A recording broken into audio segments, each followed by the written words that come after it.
Hello?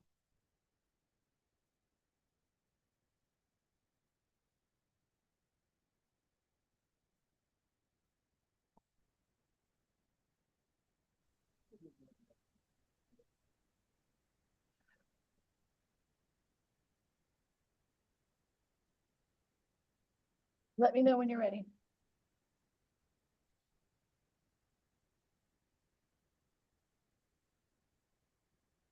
Can you hear me? Yes, Bob. I can't hear, I can't hear you all. It's because we've been muted, Robert. I understand that, but the meeting's starting now. Well, he's calling it to order. Okay, thank you. Ready.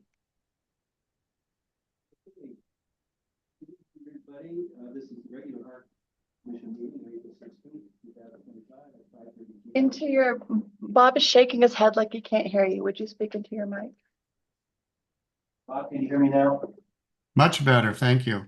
Oh, thank you, sir. This is the HARC meeting, April 16th. It's a hybrid meeting in Rebecca Hall. And this is a reminder, the purpose of HARC is to preserve, maintain, and enhance the historic character, scale, architectural integrity, cultural resources of the town and we'll go ahead and officially call the meeting to order from town council. We Oh, no one online. have Christine, Darren, Piper, and Ally. We vote.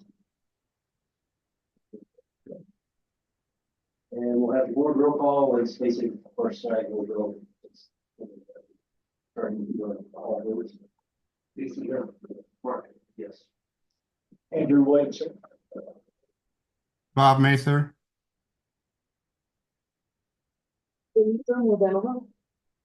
Thank It's you. still very difficult to hear you all. Your mom, Testing, 1, 2, 3. And did Matt get to respond? I saw there Matt. you go, much better. Well, it's not coming through the speakers. We're having all sorts of technical difficulties. Hang on, Matt. We don't hear you. Let's make sure we got you.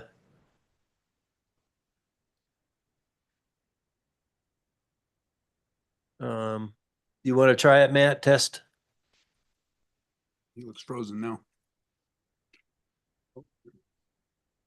Can you hear us? Matt, can you hear us? Matt.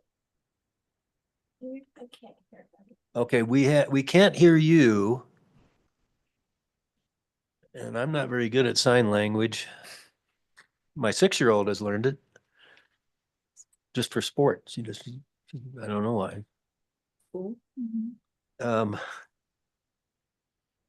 Let's try Bob. Try you again. Can you hear? I can hear you fine now. Okay. That's the best we've heard him. And then Matt. Oh, there must be a delayed signal. You think? Could we put Matt on phone, speaker phone? You have to call in. Maybe you could log out and then sign back in. Let's try that. Log out and log back in, Matt. And just real quick, let's try that.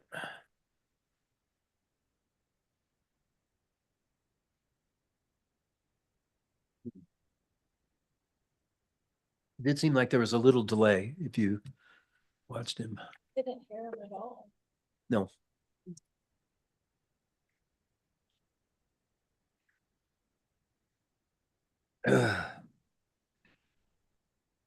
Well, we need his vote. Be helpful because we got some recusals.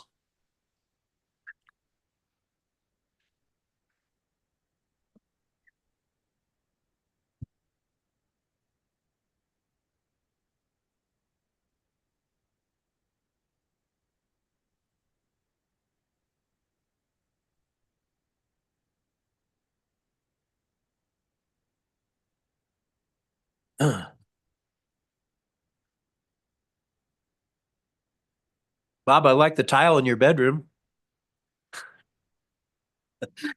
Kyle? We got What anything time? else? Okay, thanks, Piper. Just a little hint.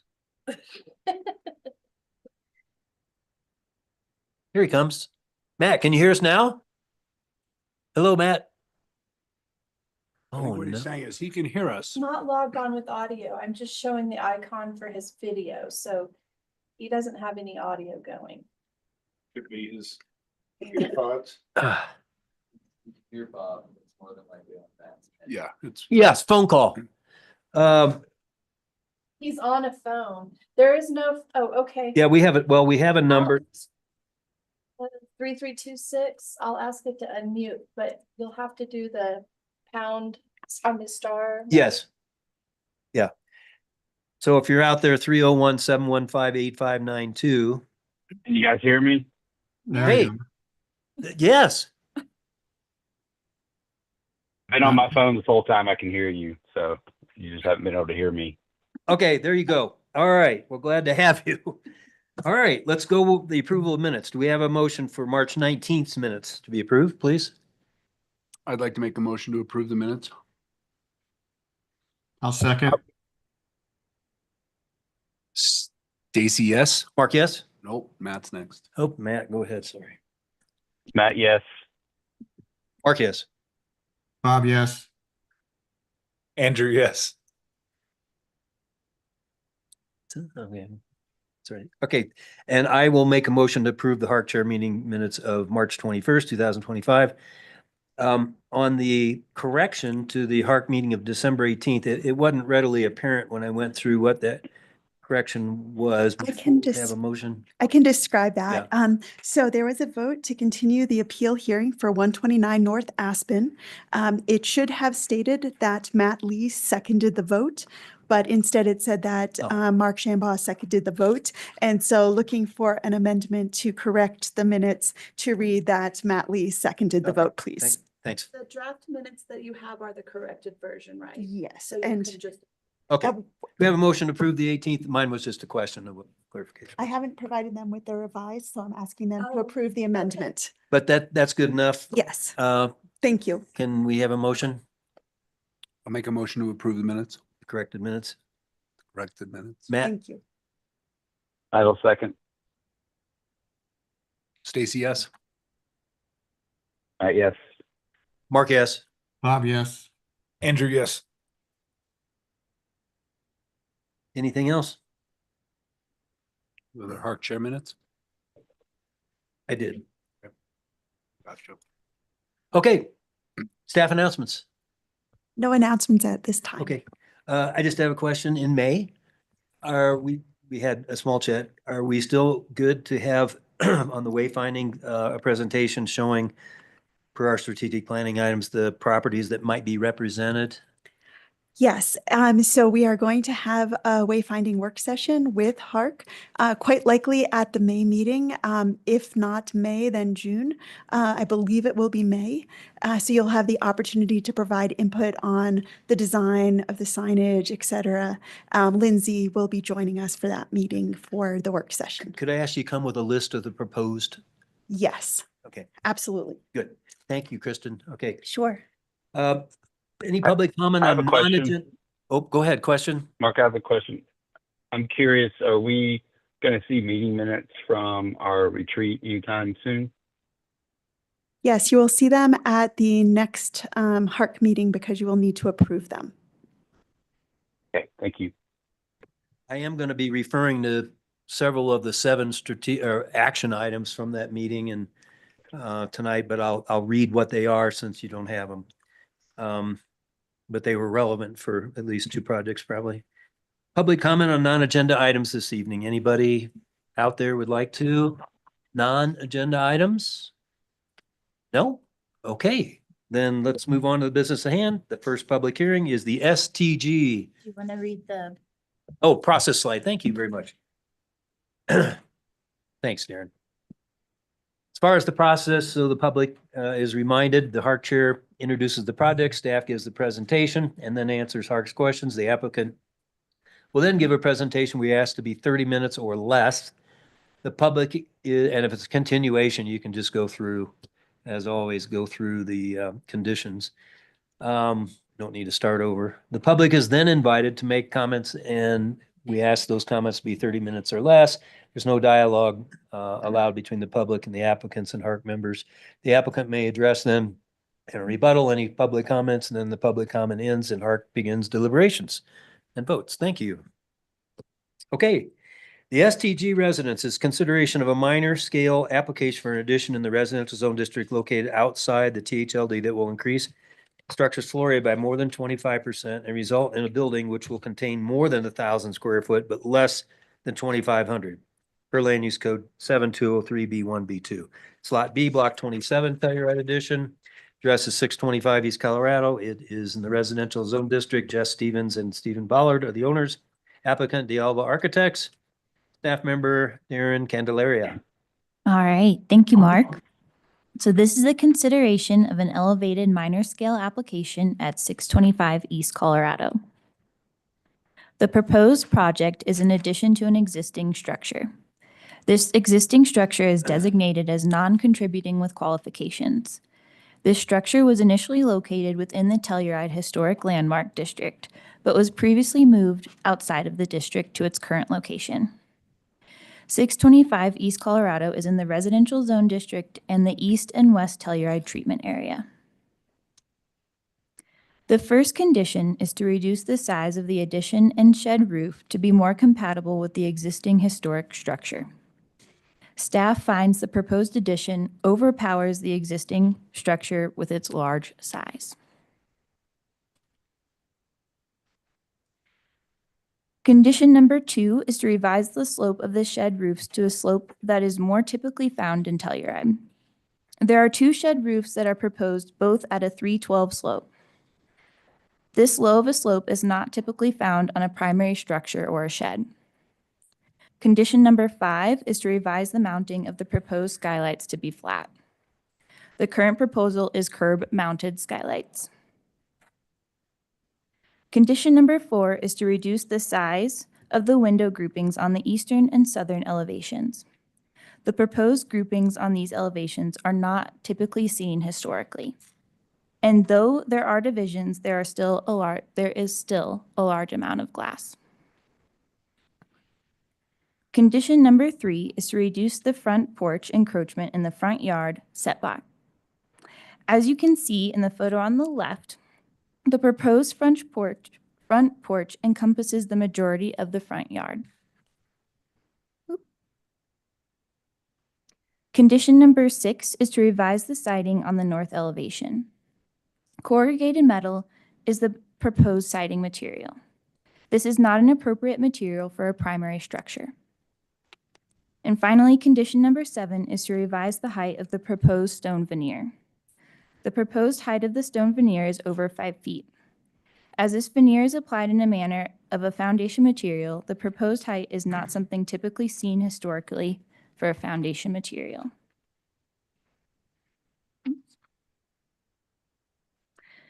Though the proposal is reasonably compliant with the design guidelines, there is a concern with the mass and scale of the addition and an untraditional roof form in regards to its incompatibility with the existing historic structure. Therefore, staff recommends continuing the application for revisions to mass and scale. Thank you, and I'm happy to answer any questions. Okay, questions for Darren?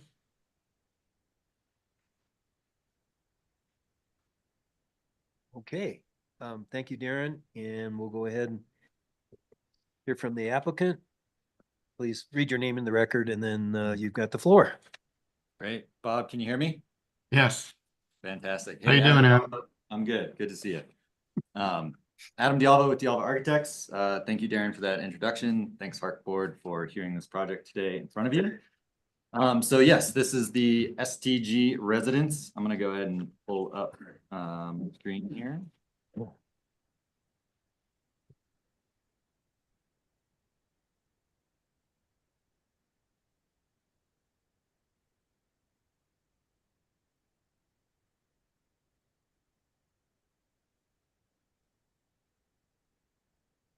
Great, everyone see that? Yes. Cool. Bob and Matt, you guys got that? Yep. On screen? Great, fantastic. Thank All you. right. So yes, the STG residence, the existing cabin on the lot at 625 East Colorado Avenue is around 577 square feet as it exists today. It was, as Darren hinted to, originally located, as we understand from the historic architecture inventory survey, at the corner of Aspen and Pacific. First showed up in the 1893 drawings, and that's the home that we believe it is today. It was moved to its present location in 1972. As it's described in the inventory survey, those northern additions that come off the home were added after it was moved in 1972. So this is the cabin as it sits out there right now. Don't mind the skeletons. These photos were taken during Halloween.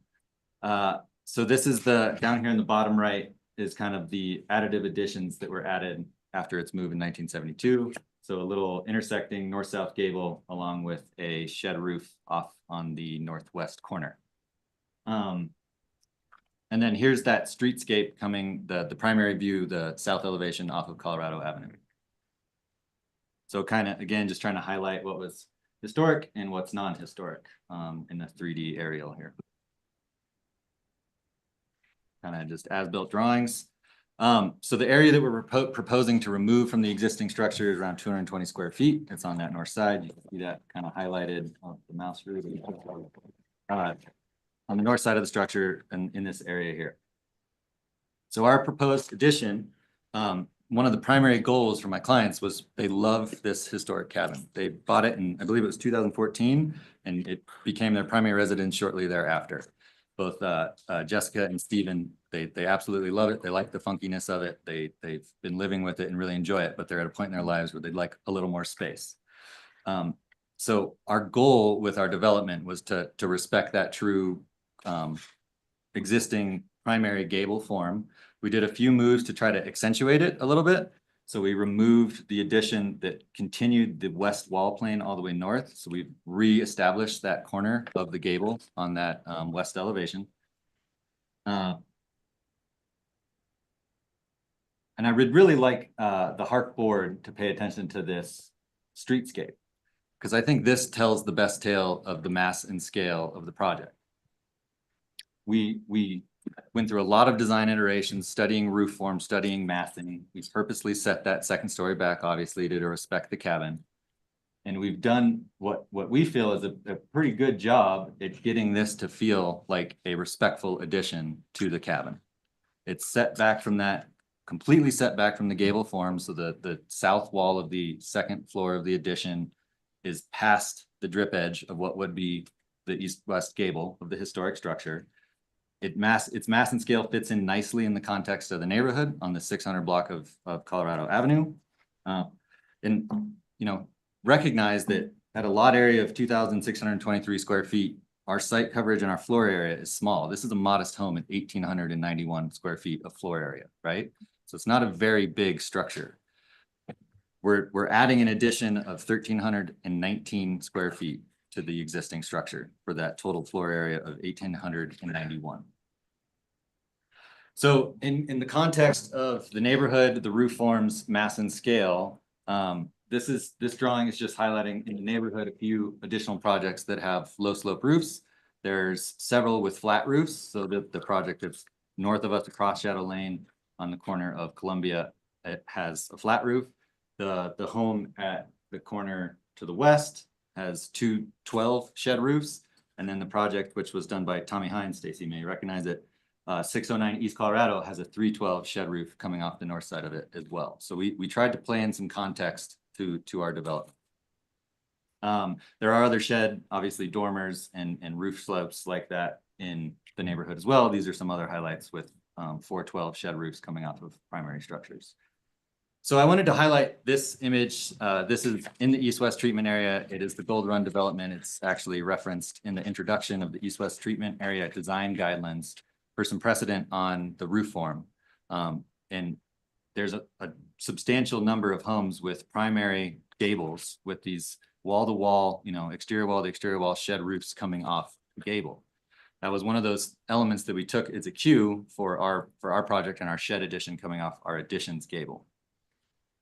This quick kind of rudimentary massing 3D model is just representative of the scale of the home from the Shadow Lane perspective from an aerial view. You can see this is 627 East Colorado Avenue. It's called the Shea Shack, I believe. Kind of a tall, empowering form on top of a, do you remember? It's non-contributing, no, yeah, non-contributing without qualifications structure. So this form here was a non-contributing without qualifications with an addition. And then that new development 609 East Colorado, which was Tommy Hine, with that 312 shed kind of to the west of our project. So with this, we were trying to obviously, respect the context of the neighborhood. Our massing is set between these two. So we're 627 is further north than our furthest wall plane. And then 609 is further south. So we're staggering with that alley as it slopes and the property line slope. So to just revisit that, in my mind, I understand that it's a historic cabin. They love it. They want to respect it. They didn't want to overpower it themselves with their roof forms and the massing of the structure, but we're very limited on that site coverage if we're going to get our floor area without going down for a basement. So we're not proposing a basement in this, and we'd like to keep everything above grade. It's a fairly modest home, and we feel that the heights, the massing, our roof peak, it steps with the block as the block slopes to the west. So we're not at the max. We're right there, but it's contextual with the block. In terms of the 312 roof pitch, so we did study a variety of options for this as well, including 412s. My clients and I felt that the 312 was the most appropriate for the mass and scale that we wanted, without creating too much of a vertical wall plane, specifically on that north side, just because there's not a lot of architectural variation there to break up that facade. We did study, pulling the gable roof line through to keep that visible on the north side, and then going to a 412. That does help break up the massing of a 412 roof. And then just a 412 shed, we didn't find appropriate. We thought was too small of a roof form. But again, our preference would be for that 312, again, to keep the massing down and kind of tie in contextually with 609 East Colorado Ave. And about how much difference is there between the 312 and 412 at the ridge height? A foot or 2 foot? To the peak of the ridge? Yes. The ridge height does not change. The gable roof stays at a 912 the entire time. So this height is the same as this height. But you can see this shed probably intercepts midway up where my mouse is right now. Yeah. The 412. Okay, thanks. So the shed's 2 or 3 feet higher. So this again is just looking at those different roof massings with the 312 on the left, our preference, keeping it low. The 412 just feels taller. Obviously, as you're hiking around up above on the trails looking down at this, it'll look like more roof on a shed versus the minimized shed appearance here. And all of these versions still had that 312 roof on the garage. I'm trying to keep that subordinate with a pretty substantial step down as you go to the alley, trying to respect those alley views. So I think that's enough on that. So kind of building siting in context to the neighborhood. This is just a setback diagram. There's one in the main drawing set as well. The main comment on setback would be related to the proposed deck on the south side. So of note, and I'm going to try to jump ahead here real quick. In our survey. So our existing deck, we didn't change that south plane of wood deck from the survey from where it exists today. We've just added a 1 foot thick, low stone retaining wall, trying to provide a little bit of buffer to Colorado Avenue. The clients have jokingly mentioned that they've come home from dinner in town and had random people sitting on their deck just because of how public it is and how open it is connected, existing to the Colorado Ave right away. So we're trying to create a little privacy buffer there for their sanity and just their continued use of that. Of note, 609, there is also a kind of encompassed patio on the south side. It has a board form concrete wall. Oop. Gonna let me zoom in. It's board form concrete wall that's taller. It's proposed taller than ours is at this time. They basically have, excuse me, the same setback on that street frontage, so about 2 feet off the property line. I mean, they're 1'11" 5/8" for 609 Colorado and 1'10" for ours. But I think this picture really kind of highlights what we're describing. The street presence on the 600 block of Colorado Avenue is there. It's pre-established. There's the white picket fence. You step, which is on a property line. You step back slightly to the retaining wall of the 609 patio. And then we've proposed almost the same thing. It's not growing south. It just has a low retaining wall to kind of complement that and provide outdoor space for my clients. We did shift, the existing deck comes all the way to this east wall of the cabin. We shifted the deck and retaining wall in about 1.5 feet, just trying to expose that historic corner as it contacts the ground. And then really any other conditions that I wanted to address would be, that was the front porch. So the window groupings, I mean, you guys know how it is. We're trying to maximize our southern views, our exposure. It is tucked up behind that existing roof line. So they're not going to be perceived at the pedestrian level as the full size. They're 5'6" tall. They're a little shorter, squatter than most of the other windows proposed on that block. But we do have a 4 wide with the transom above. The contextual block for east-west Telluride, fairly large window groupings, all up and down that street. On the second story, you know, a very large grouping. Just contextually, we think it's appropriate. We think they're well screened and they're not gonna detract from the street front and or with abundance of light spill. Finally, the skylights. I've been working here for a while. You know, typically we are proposing curb mounted skylights for waterproofing. They're just a better functioning product. They leak less. If staff, I mean, and here's an example right next door, 627 curb mounted, across the street, curb mounted, top of this building has curb mounted, Miners Union has curb mounted. But if deck mounted are absolutely required, we'd be happy to revise to that. That's not a big deal. The north elevation, the siding, the corrugated vertical metal, I was trying to make the garage portion of the structure that sticks out on the north side feel utilitarian and kind of alley appropriate with utility to it, so you could lean up a bike against it, not scratch it, not worry about it. So that is a request that I guess would be atypical for a primary structure, but it's a small area of corrugated vertical metal. And then the stone, my goal with the stone siding was to engage the porches, both the entry porch here and then on the north side, just so that the stone level is coming up and is part of that experience as you're sitting outside. But we could easily bring it back down kind of to our floor plate level if staff found that appropriate. Here's a couple other isometric views just showing massing contextually. You know, our second story addition is well pulled back from the south face of the project immediately to the west. And our shed addition south face basically starts at the same plane as the addition to the east. We feel like it is stepping, closest, furthest back, stepping with the street. We're trying to screen it from that pedestrian level and as we move down Colorado Avenue. And I think that's really all I have at this time. Thank you. Okay, questions for Adam?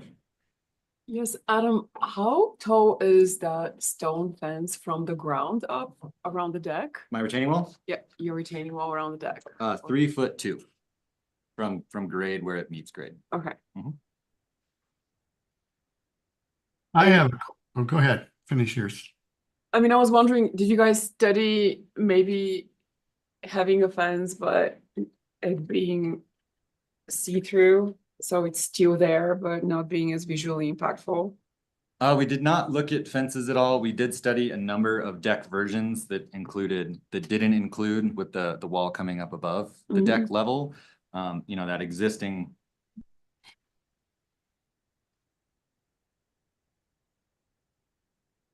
deck, it's fairly exposed with exposed structure. It's not skirted fully around. We're trying to clean that up a little bit, and make it a little more neat. But we looked at versions with exposed stone columns and kind of some lattice in between. We looked at just a low wall around or just kind of keeping it as is with exposed wood and framing, etc. But the they really want that kind of privacy buffer Mhm. and that separation. Okay, thank you. Adam, I have a question, and I apologize if this is too like broad and sort of academic, but did you consider, I understand that the clients are, attached to the shed form. Did you consider demoing it? No. Okay. We don't want to demo it. They don't want to demo it. They love the funkiness of that thing. But the reason, yeah, and that's sort of a leading question, but you could have certainly proposed a demo. Correct. And we would have certainly probably approved it. There is one non-conforming condition with the cabin is it is too close to that west property line, which we'll have to work with the building department on mitigating because it's within the 3-foot setback. And then I just have one other question. I see you state on your area calculation sheet, the lot coverage maximum allowed, but I don't see that you said what it actually is. Site coverage or Yeah. floor area? Site coverage. Max site coverage is 1,164.67, and we are at 1,163.02. Okay. So we're right up there. I have a question. Go ahead, Bob. The project narrative that you submitted, the second paragraph talks about the proposed addition and remodel to aim to remove the non-historic elements, increasing the visibility of the original cabin, and introduced new massing to the north. Design intent focuses on enhancing the historic structure's presence by separating and distinguishing the new addition. My question is, are there any, my question is, should the rehabilitation standards also be used for this project? I guess maybe this is more with staff, their interpretation. Because you're removing the 1970s additions to enhance the character of the original cabin. I'm just wondering if that was considered when you were doing this, and maybe staff might need to jump in too.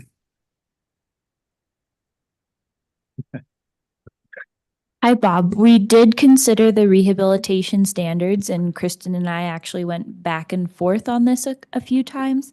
Mhm. We ultimately decided it didn't apply since it's non-contributing with qualifications, and that we didn't think there was enough to push it over and add those design guidelines, if that makes sense. I understand. I'm just not sure I agree. Okay. It says if an owner wishes to restore portions of a building to its historic condition, then these guidelines and standards for rehabilitation of historic buildings should be used. If, however, the owner does not wish to restore the building, then the standards for new construction in the relevant treatment area apply.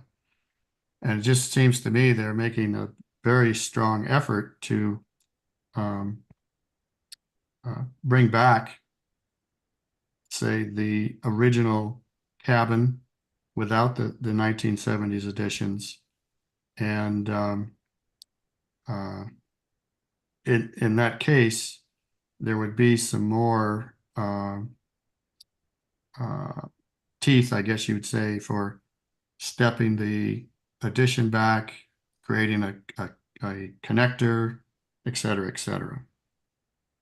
Absolutely. I understand where you're coming from for sure. That was a staff decision to not include those. And Bob, I guess I'll just add on, our goal was to respect the cabin. Mhm. I think from a cost standpoint, an enjoyment of how it feels on that block, the fact that it's been there for 50 years. Like I said, they really like the cabin.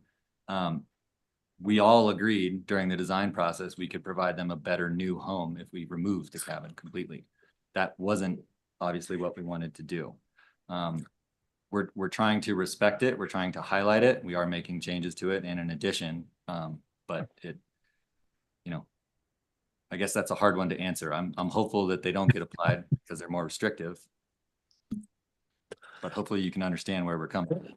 Well, during our training month and a half ago, we had quite a discussion about trying to save these historic that were not, but with qualifications, trying to save them because there's multiple that are on the bubble because they were moved like this one or whatever. And so I tend to almost concur with Bob that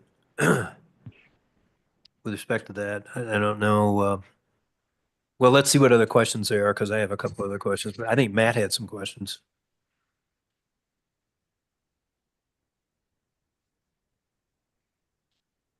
I don't have any questions, Bob or Mark. Oh, okay. What's the window height on the second floor? That array of windows that, They're 5'6" on the south side here, yeah. and then they actually get a little taller to 6 feet. Oh, on the east okay. there.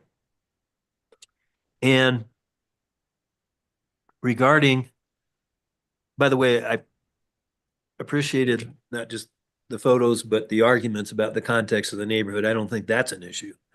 But it's still condition number one, wherein it just seems to be overpowering. And realize it's 1,300 square foot building, not that big, but I guess my question is, how many, let's see, remind me how many feet setback that is, Adam, between the two structures? From the roof ridge, I mean, the second story addition starts at the north wall of. the Oh, it's cabin. right. Yeah, it's on it. Okay. Well, let's see what other members have asked, but I'm very concerned about condition one. Any other questions?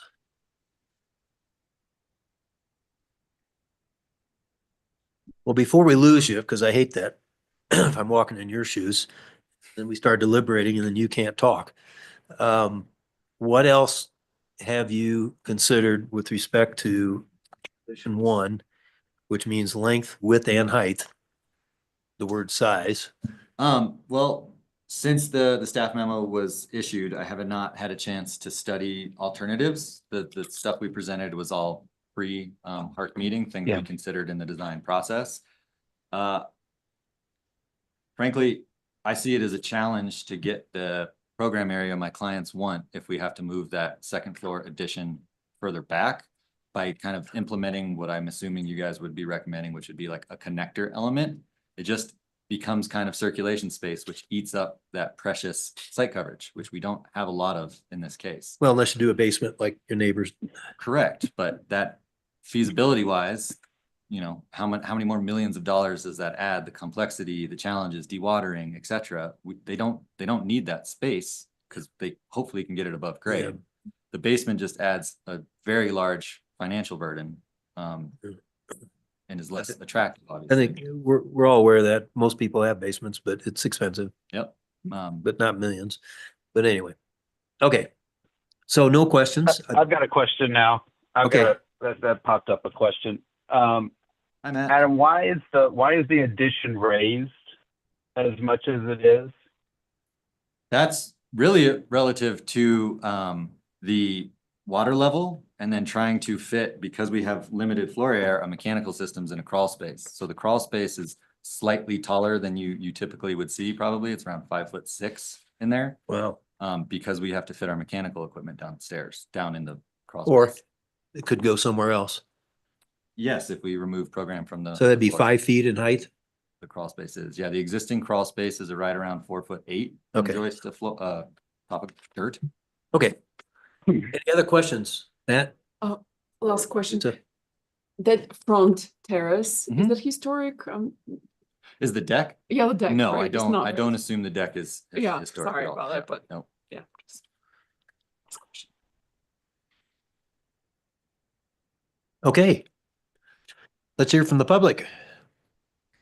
Come on up, read your name in the mic.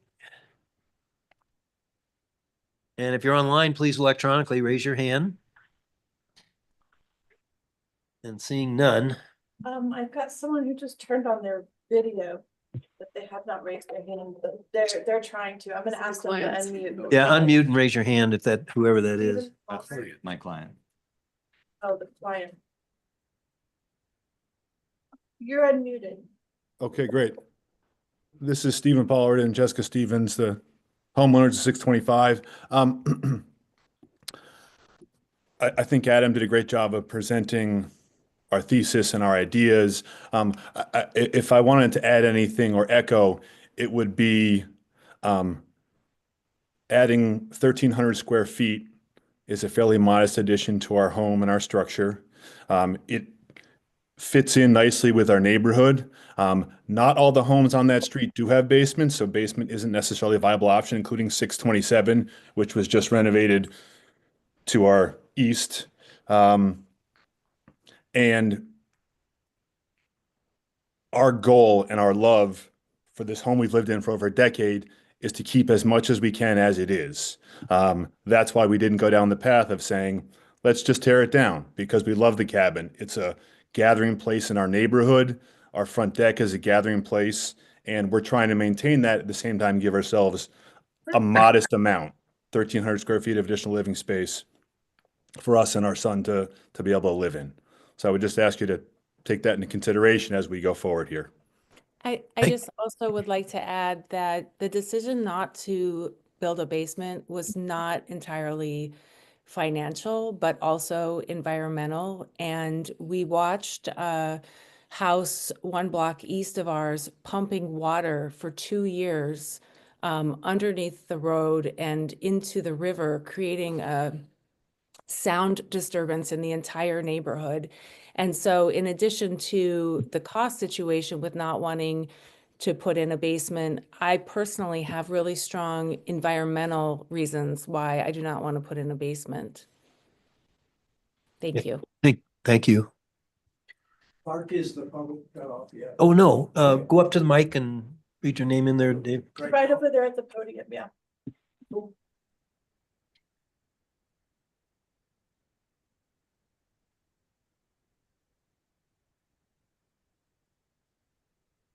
This looks like a great job.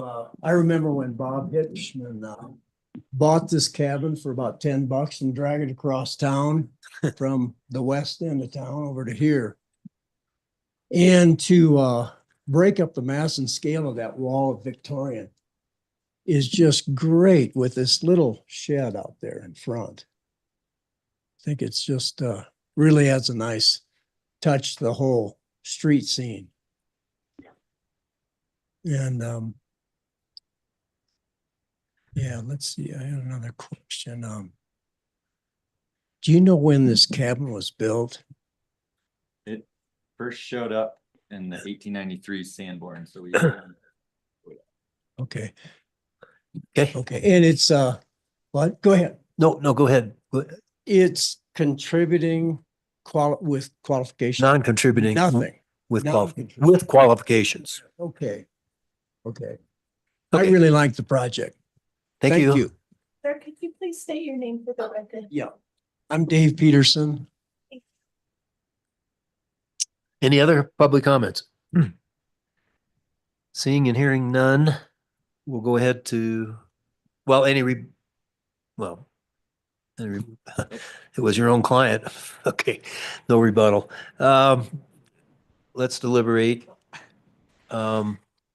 Maybe we should circle around Bob's question first and then go through the usual drill. Do we agree with 1 through 7? Again, as I mentioned, there's so precious few of these, and I commend the owner for saving this cabin, really.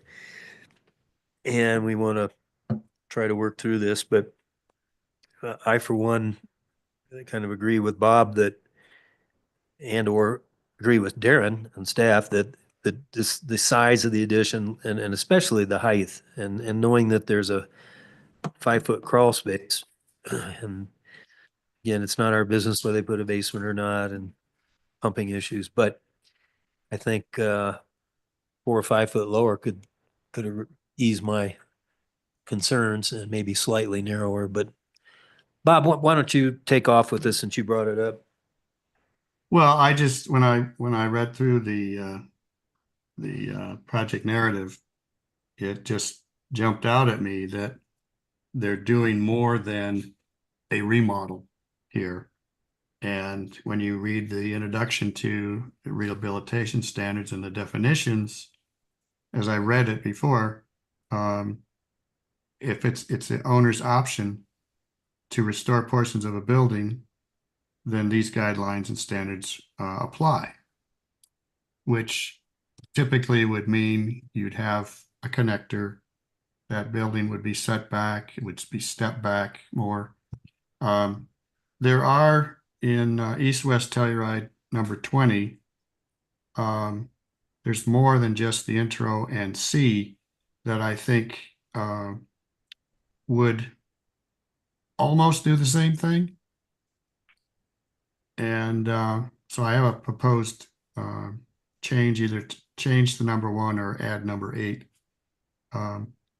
But I'd like to see what anybody else thinks about having them apply the rehab standards. I don't know, can we go over staff's position on this? I don't know. Attorney? Well, I think ultimately it is up to this board on design guidelines, not on land use code. Okay. And how's everybody else feel about it? Well, I'm glad you asked. I have a completely opposite position. If you read the first sentence in the rehabilitation standards, it says, these standards shall apply to all historic structures listed as contributing and supporting, period. This structure is neither. Bob, Right. I know you read now several paragraphs down and it goes into whether somebody wants to restore its historic condition. I assume that means apply for an upgrade of status. And I don't Not think necessarily. well, You'd have to wait till the next survey comes through. You don't know that sure. what But you're doing. we're is first good. and foremost, this is outside of the historic district. And they are doing all the things that we would want them otherwise to do. They're saving a structure, which breaks up the mass and scale on that block and does all the other things we want it to do. I'm not interested in further penalizing them by introducing new rehabilitation standards that are debatable. So that's where I'm at on that. When I first looked at this, I saw it through the lens that we typically see it through, right? I saw this big facade up and close, and I imagined we'd be having all kinds of conversations about subordinate and other things. In light of what it actually is, which is a non-historic or non-designated, sorry, with, I mean, they could, like, that was the reason for my question. They could have proposed a demo and probably gotten that approved. They're not. So why penalize them further?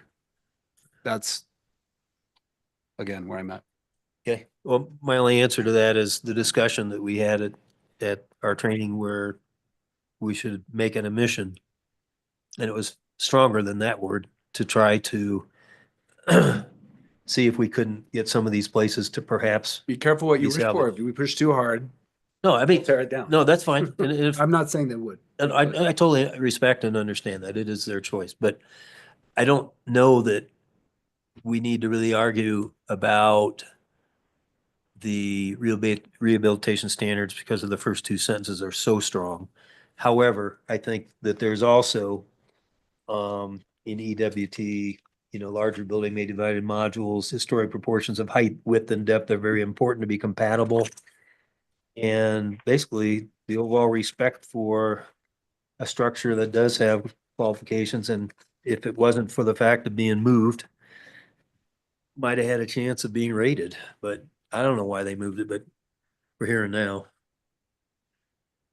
Well, let's see what other, go ahead, Bob, and then Matt, and let's get everybody else involved here. This I is, just, if, as a suggestion, if we don't want to get into that, revising condition number 1 or adding number 8, because it's the same condition number 20, I suggested revise the addition to step back from the existing house and be in scale with the overall massing of the building per East-West Telluride number 20A, A1, B, B1 through 4, C, and C1.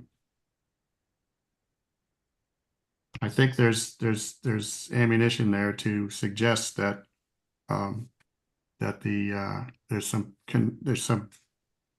got to be some space between this building and the addition. I think there's got to be some kind of a differentiation or clearly defined the cabin and the addition.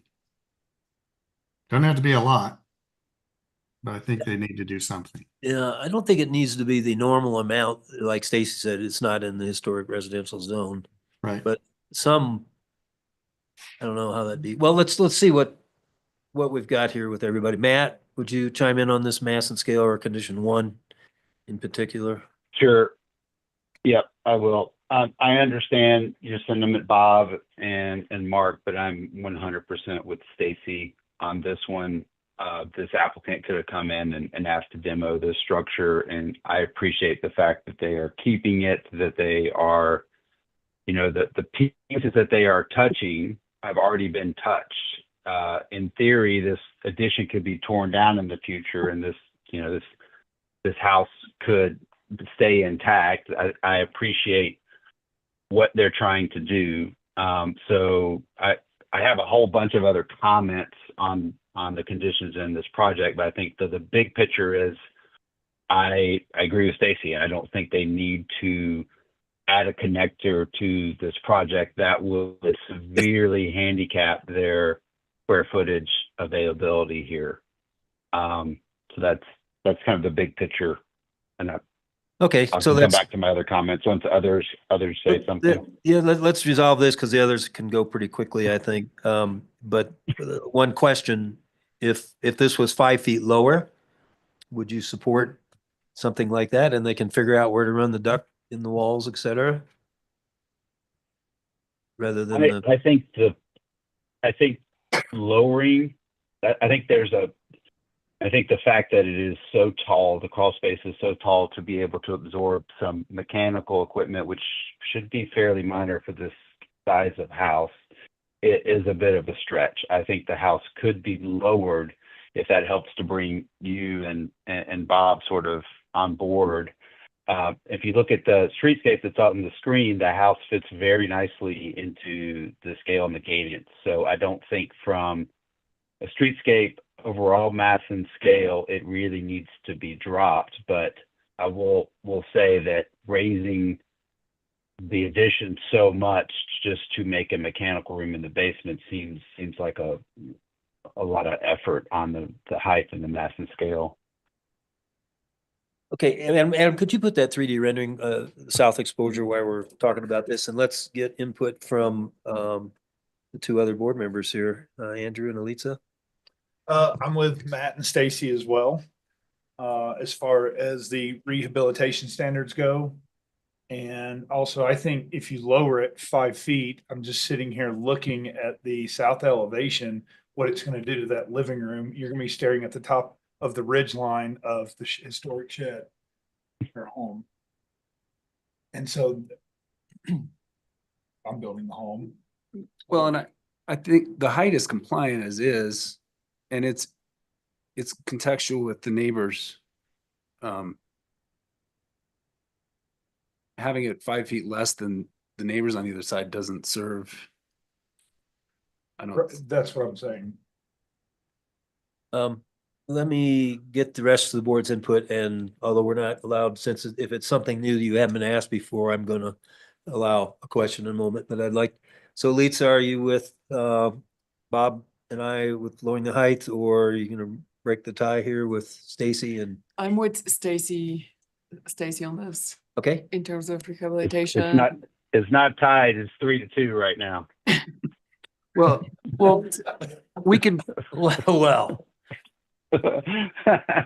And also, who's counting? Clearly, also, you know, the fact that they're the client, the owners, are trying to preserve the cabin, they should not be penalized for that either. Let me ask, this is a question for you and Bob, Mark and Bob.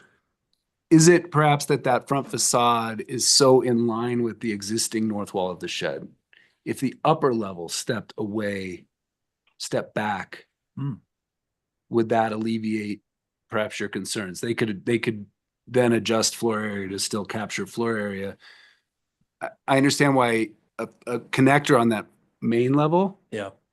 would really break up that space and make it non-functional. You could leave level one as it is, but then if you step back the upper elevation back, so there's a bit of perceived space between the shed and the new.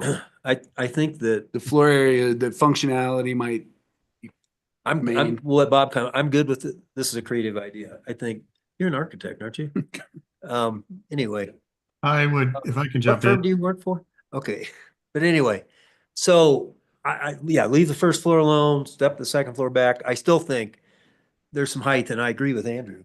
I mean, it's not really our purview, but look, sometimes we need to be pragmatic. Hopefully all the time. If it would step down enough so that it doesn't destroy the view and all you see is that ridge line of the cottage, then I would trust the applicant to maybe show us. I'd just like to see it, step back and perhaps step down, but for not so far that it ruins the view out that window, although it's not something we really consider. But so Bob, are you okay with this idea with the? Yes, Okay. I agree. Well, let me qualify that. I agree with stepping the second floor back a bit. So it's not right on the house. You could say the first floor is the connector. I don't really have a whole lot of problem with the overall height of it. When you look at the elevation and the streetscape, that part of it doesn't bother me. I think if they do the other things with the foundation, tying it to the floor level, I think I think he's close, but I think that's when you look at these uh, perspectives, when you look at the one on the left, I guess you're looking from the sort of southwest corner. It's just so right on there. And I think if that was back, it doesn't have to be a lot, be back, a few feet, 3 feet, whatever. I'm not going to tell them how to do it. But then I think it would read better and enhance the massing of the original cottage and respect it a little more than the way it is right now. I could see just doing that. Okay. And the other conditions, fine. And I think if we did what I had said about revising the second floor addition to step back, either replacing that number 1 with that or adding number 8, I think I'd be happy with what we've got here. Is there I'll ask this for everybody, is there any harm though with, again, respectful of a building with qualifications, to stepping it down somewhat since we've got a 5-foot foundation, which seems excessive? Let me ask the board this question first, and then since we didn't ask you during the discussion, I'll call on you. Does anybody oppose not even specifying the height? I don't think we asked them to lower it and push it back second level. I think that's too much of a stretch. I'm thankful of what they're trying to bring forward, and I don't want to penalize them so much they say, screw it, we're going to propose demo it and build a whole new house. So I am concerned about asking for too much. Okay. Yeah, I agree. So nobody is in favor of stepping it down and leaving this 5-foot crawl space? Okay.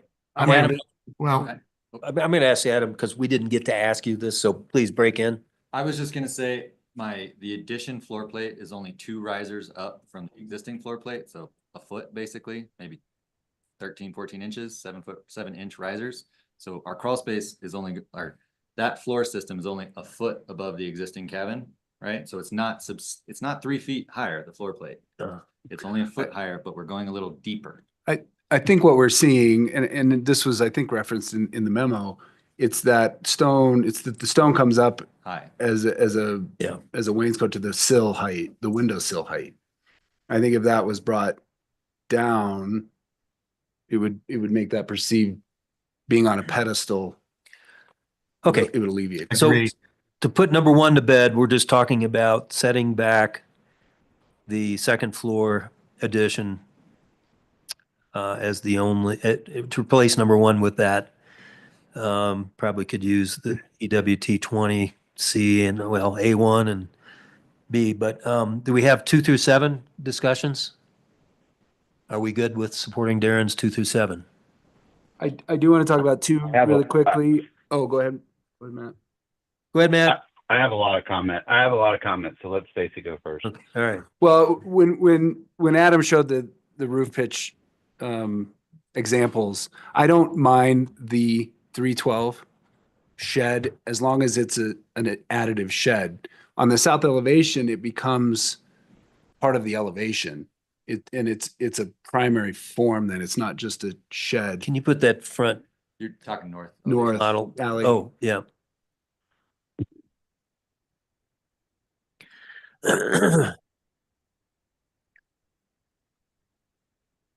Uh, Sorry, drag it.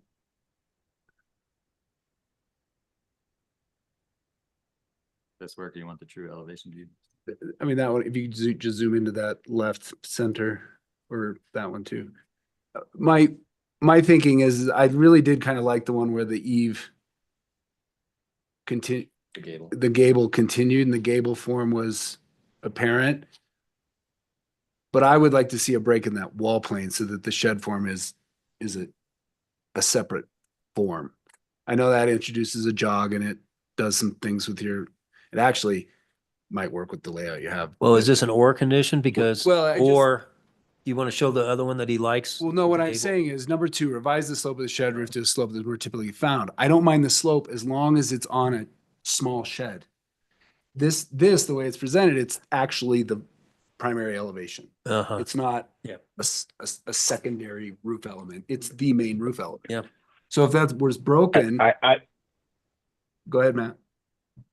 I just want to say I'm 100% with you. Was my major comment. I think that shed form should step back 2 feet, or the gable form should move to the south 2 feet. There needs to be a break in the wall plane. I think we want to see that gable form present to the alley the same as the gable presents to the main street, and that's that was my primary comment. Well, and for the you have that project. flexibility because we gave you that square footage on the south side to work with. Okay. You had to get that in. Okay, Matt, why don't you continue your list? Okay. So Stacy nailed my number one thing on the head, which I think is a part of number one, or we can make it a separate condition. I think the stone veneer height needs to be lowered, whether it is to that 4-plate or somewhere around about that location. I'm fine with the garage shed pitch. I'm also fine with the garage being the corrugated metal. I agree with Adam's thought process of that it acts more as an alleyway or an outbuilding and helps break the mass and scale down, both in form and material. So I would strike, I guess that's number 6. Mhm.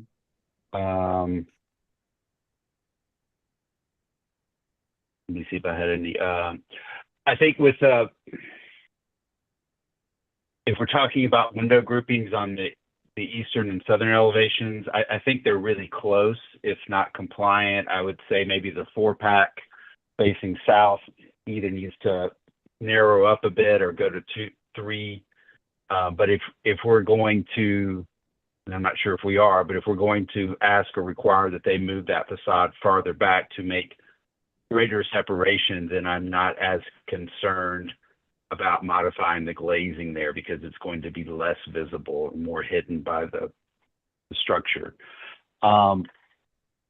Talking about the front deck, so it's actually a porch, it's a deck, not a porch. I have a bit of an issue with how much mass and scale adding the stone to the project brings. I understand the client wants some privacy, but I like being able to fully see the historic form, and I think that impedes that process a little bit. So I think either that deck footprint size should reduce, or the height of the stone walls should go down, or become more transparent, or some combination of those items, so that you are seeing the historic piece with not as much of a foreground in front of it. And I think it's appropriate for it to be a similar scale as the existing porch, or maybe slightly larger, because it is a smaller shed. It's a really small structure. Those are my comments.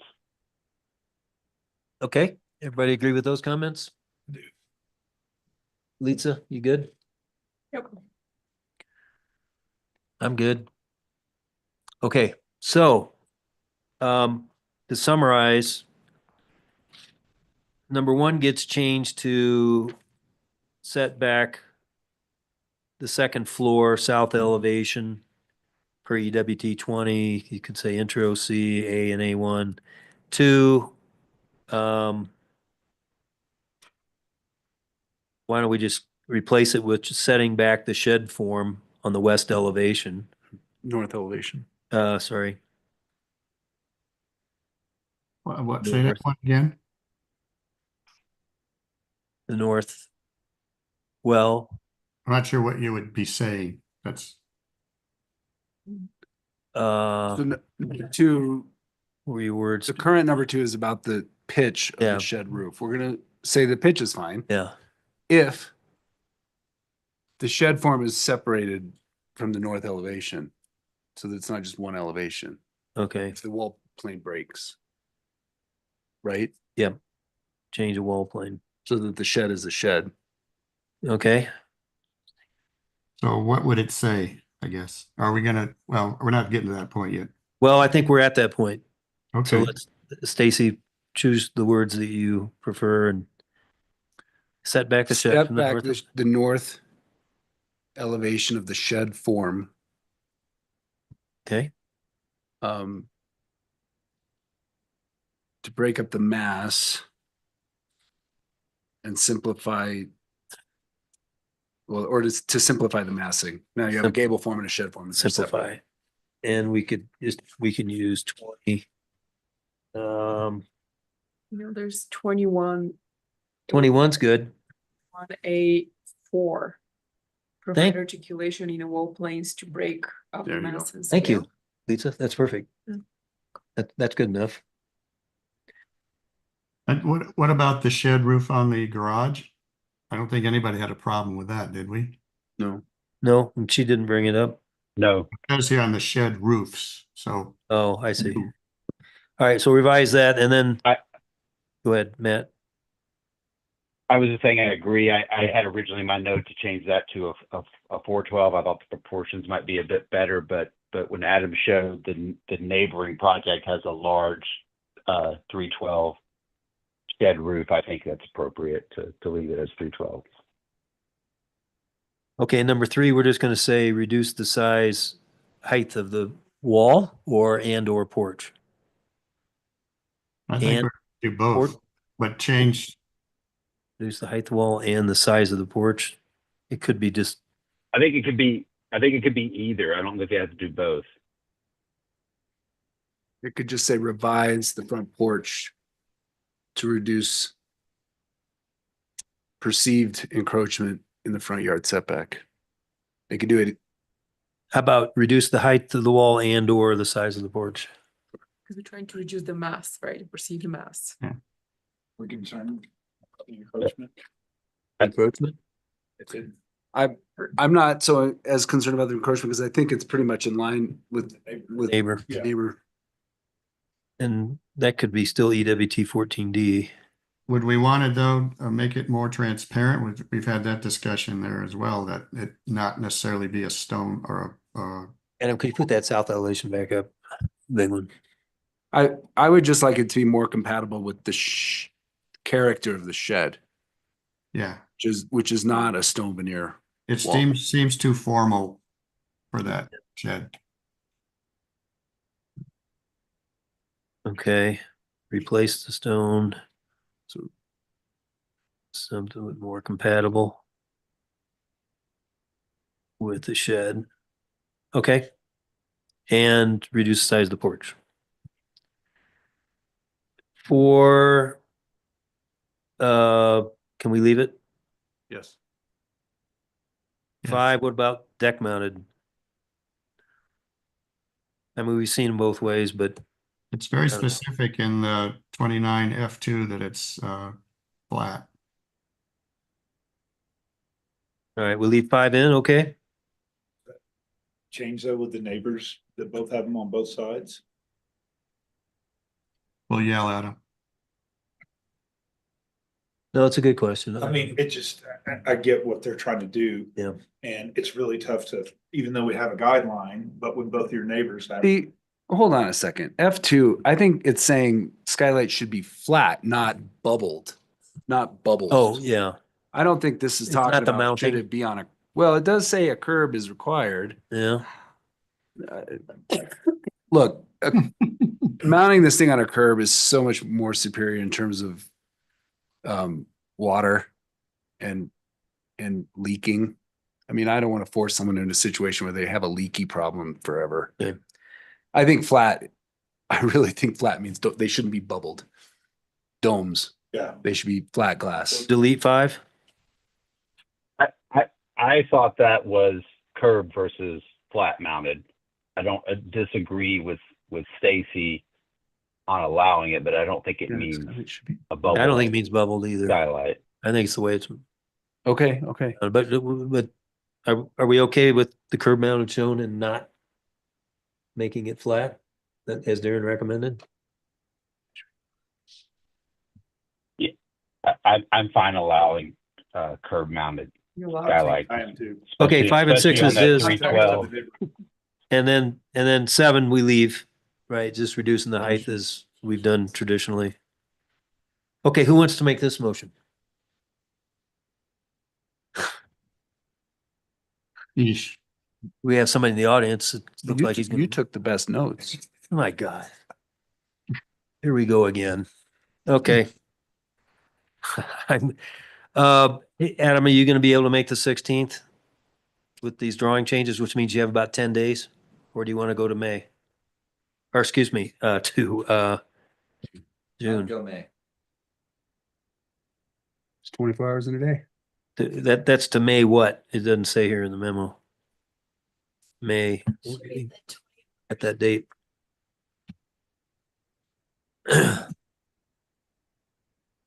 Anybody got owner?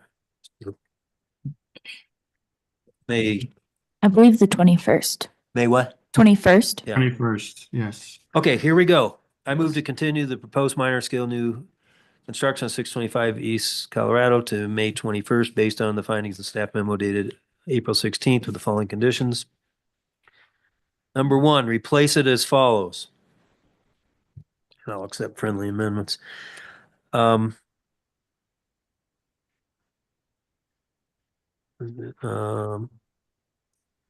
Okay. Further step back the second floor of the addition on the south elevation to be more compatible with historic structure per EWT 20 intro and C and A1. 2, replace as follows. Step back the shed form on the north elevation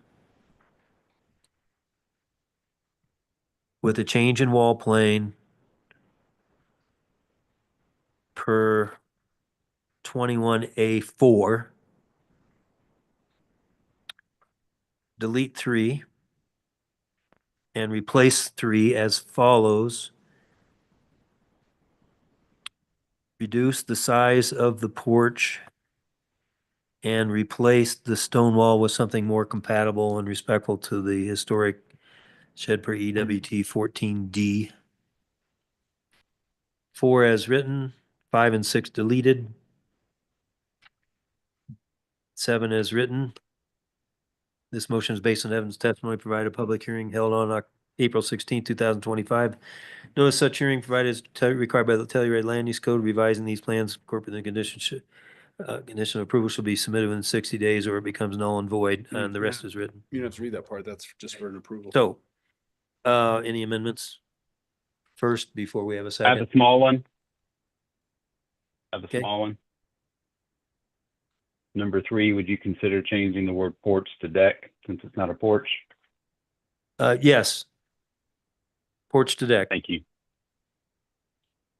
Okay, now do we have a second? I will second. Matt Okay, will Stacy? second. Oh, Matt. Beat ya. Stacy seconds. Okay, go ahead. Stacy, yes. Matt, Matt? yes. Mark, yes. Bob, yes. Andrew, yes. Okay, see you on May 21st. Thank you. Okay, the next project is the Halsted Overlook continuation from February 19th. Consideration application for small-scale new construction of principal structure outside the THLD on a lot with pre-construction grade or slope of the building site coverage of 25% or greater, regardless of area per land use code 7023B1A3. It's lot 16, the Overlook subdivision, according to the plat recorded August 30, 2018, with under reception number 454591. County San Miguel. It's at 724 Primrose. Hillside Developing 2 is the zone district. Owner Benden Meadow LLC, the Colorado LLC, applicant Alpine Planning and Tommy Hine Architects. Staff member Kristen there, and we have a recusal from Stacy. Yes, I need to recuse myself as I will be sitting with the applicant team for this item as well as number 3. Okay. Good. Okay, so the first slide that I'm always going to include in these presentations are the standards for review, just so it's on the record for your action by your decision-making body, which is HARC. So moving to the project, 724 Primrose Lane, again, continued from February 19, 2025. You have the background in your packet. The property is currently vacant. It's a project you've seen before for a single-family residence, and it is located outside of the THLD.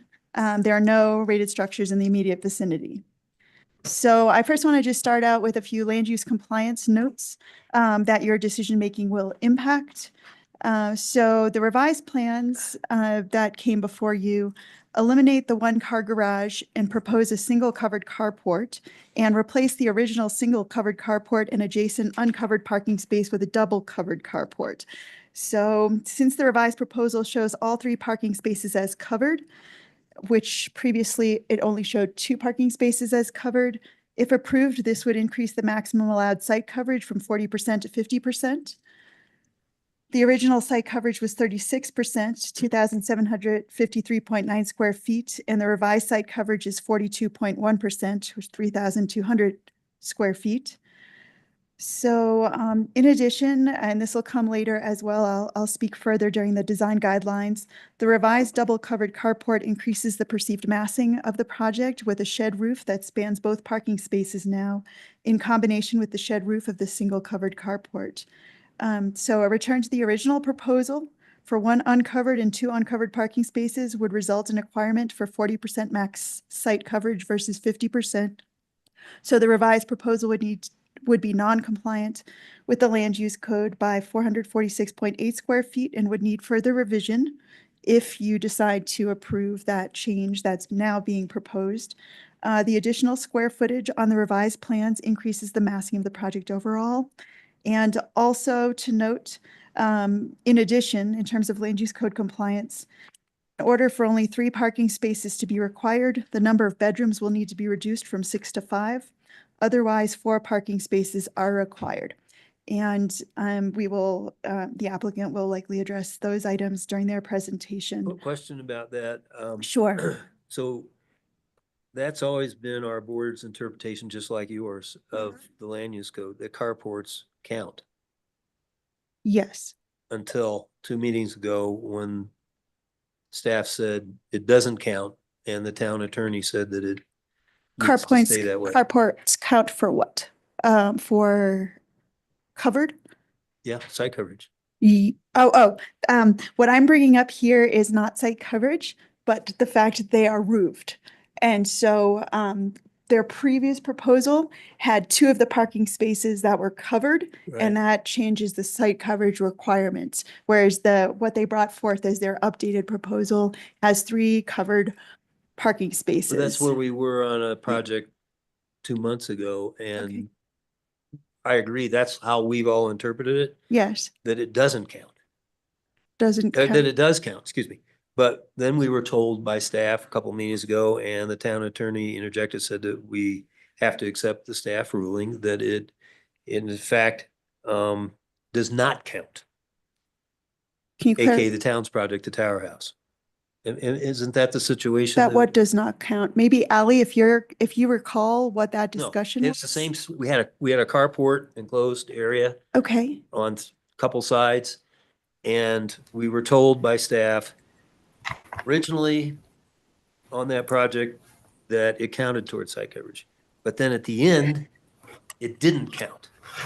I see what you're saying. So I'm not talking about site coverage here. So I think that's the clarification. In this instance, when I'm speaking to coverage, I'm talking about actual covered, roofed parking Yeah, but that changed spaces. the site coverage, I thought, with the number of bedrooms, et cetera.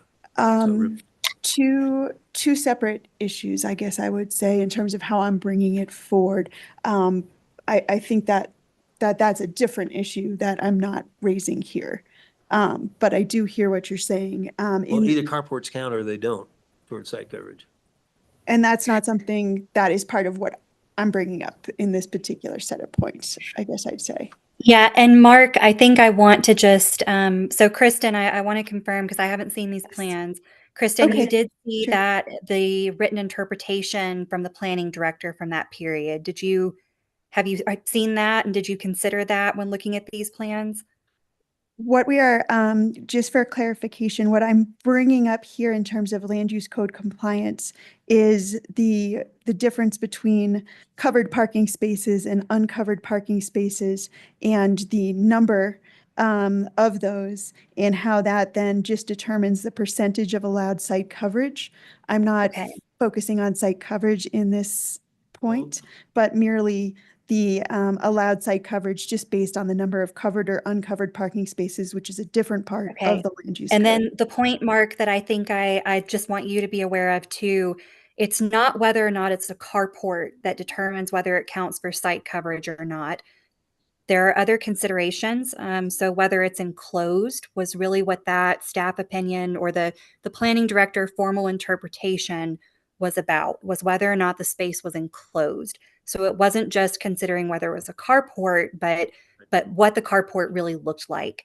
Okay. So without seeing these plans, I can't fit it into, That's okay. to We'll see the move on. context of that decision. But I did just want to make sure, and if this does need to come back, that we do take a hard look at that previously issued planning director interpretation and make sure that anything we finally approve is consistent with I that. appreciate it, because on the laundry list of what we said at strategic planning we wanted to address, and Kristen agreed, 5 or 6 different land use code, either interpretations and or changing the language to make it indisputable. I know Kristen wants to do that, but we need to probably move forward with this meeting. We'll hear from the applicant on this anyway. But so please continue the rest of your recommendations here. Certainly. The applicant did provide an updated sheet that was included in the packet and posted that just shows the additional site coverage that's included in their updated project since February 19th, just so that you're aware of that, including a projection of a bedroom. The overall precepts of the design guidelines. The standards and guidelines that apply here are developing hillsides, steep lots, and exterior and site lighting standards and guidelines. So there were 17 HARC conditions that came out of the February 19th HARC meeting. I am highlighting now the ones that, per my staff memo, I believe have been met and don't need further discussion, but I'm very happy to discuss any of those if any are flagged by members of HARC as needing discussion. Otherwise, I'm just going to move on to those that have not yet been met. So on that note, revising the building forms to minimize the perceived mass and scale per DH 16AA. You can see above the before, the previously proposed, and below the currently proposed south elevations. Overall, the new proposed south elevation as shown is a significant improvement in terms of reduction in perceived massing overall when factoring in revised roof forms, materiality, elimination of the stone chimney, etc. While there have been changes to the overall design as shown, staff recommends that the building forms be further revised to reduce the perceived massing, in particular as viewed from the south.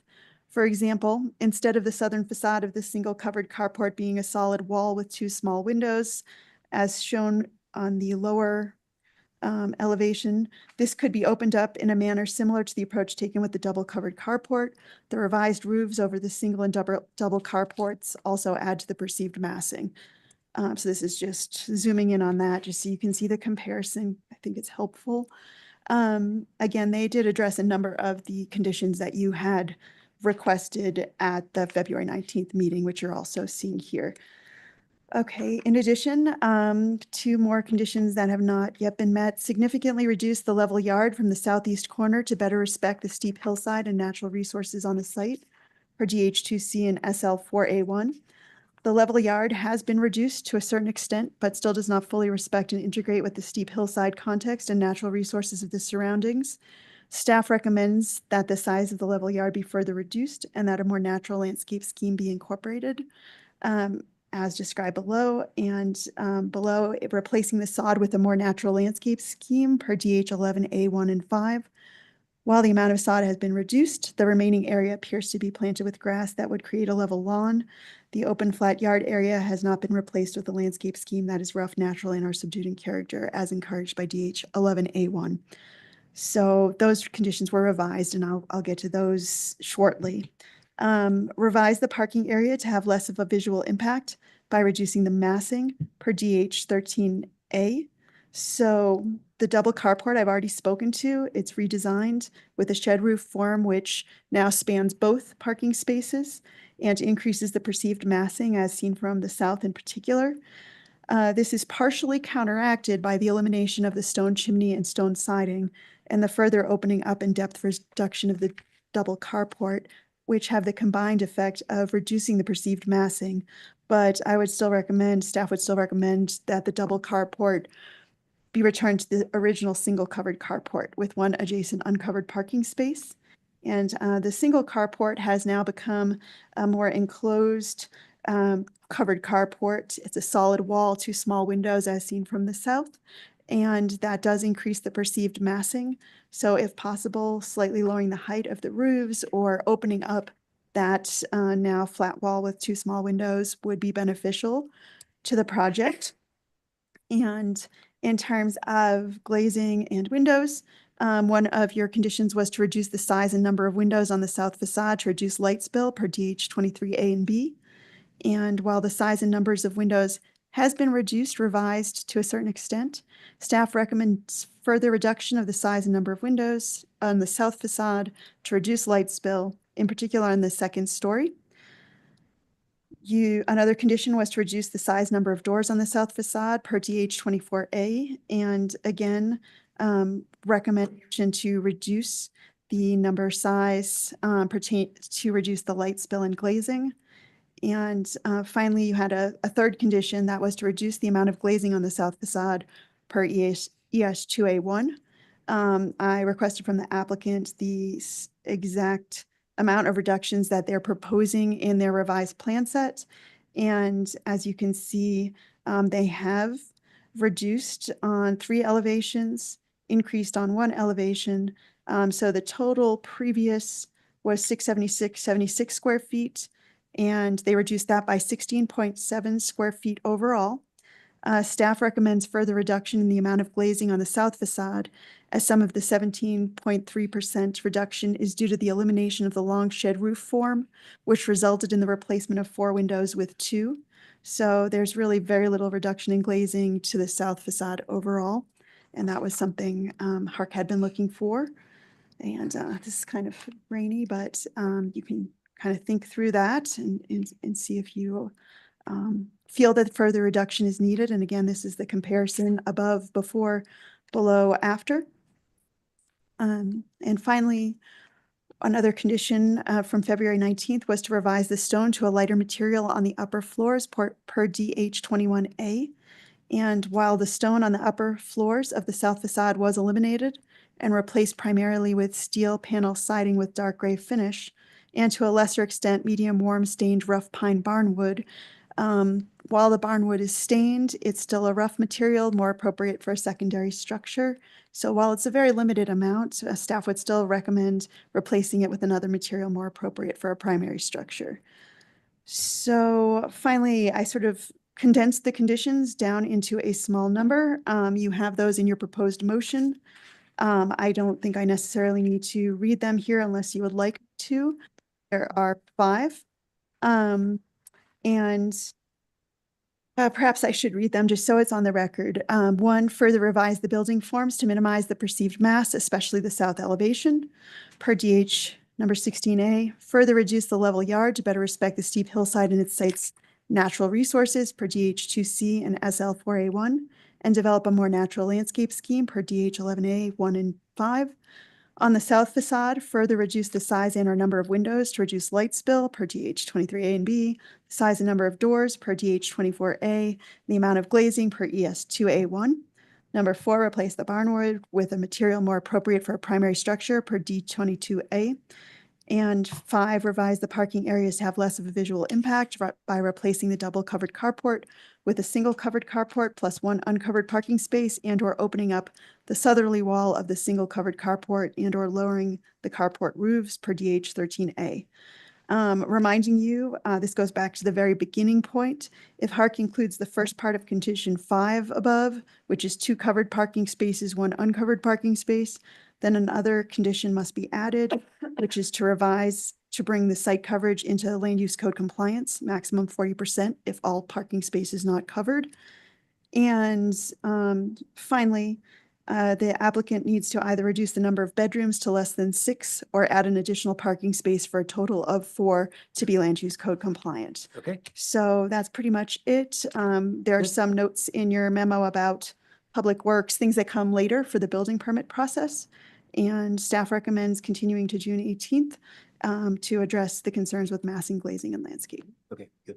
And I like that new standard paragraph about the building department will be reviewing these things. Right. So we don't get tempted to walk into the water. Excellent. Okay, thank you. Questions for Kristen? No. Matt and Bob? No? Okay. No, Okay, let's hear from the applicant. Go ahead and read the name of the record and let's get started. Chris Hawkins with Alpine Planning. Tommy Hine Architects. So first off, sorry, I get a little confused on the whole conversation earlier about site coverage, because the HD2 zone district has a unique standard that says covered parking, which is what we have, and that's been justifying site coverage. I don't think there's any question about that versus like historic residential where it has to be enclosed parking, which means in garages. So I hope that's a non-issue here. I think let's go ahead. Okay, so great. Thank you. Glad to be back here tonight. The first conditions we want to really talk about are 1 and 5 that concern the perceived mass of this building and then also the parking visual impacts. The building impact massing has been changed. You've seen in the packet. It blends into the hillside massing, especially when you look at lot 15's building mass above. And the garage and carport massing on this site are so light. If you look at just that level of the home, it's nothing. I'm going to show a little bit about this with very little bit of it sticking above grade. You've seen this drawing in the changes. So again, the stepping up from the west side of the project and eliminating this mass, bringing it down here. And so where I think most of staff's concern has been on the garage and carport, which we're required to have at street level. It has to be there. And we have to provide 3 spaces under our current plan, 4 spaces if we didn't change the room designation, which is the path we're leaning towards, which is just changing a room use.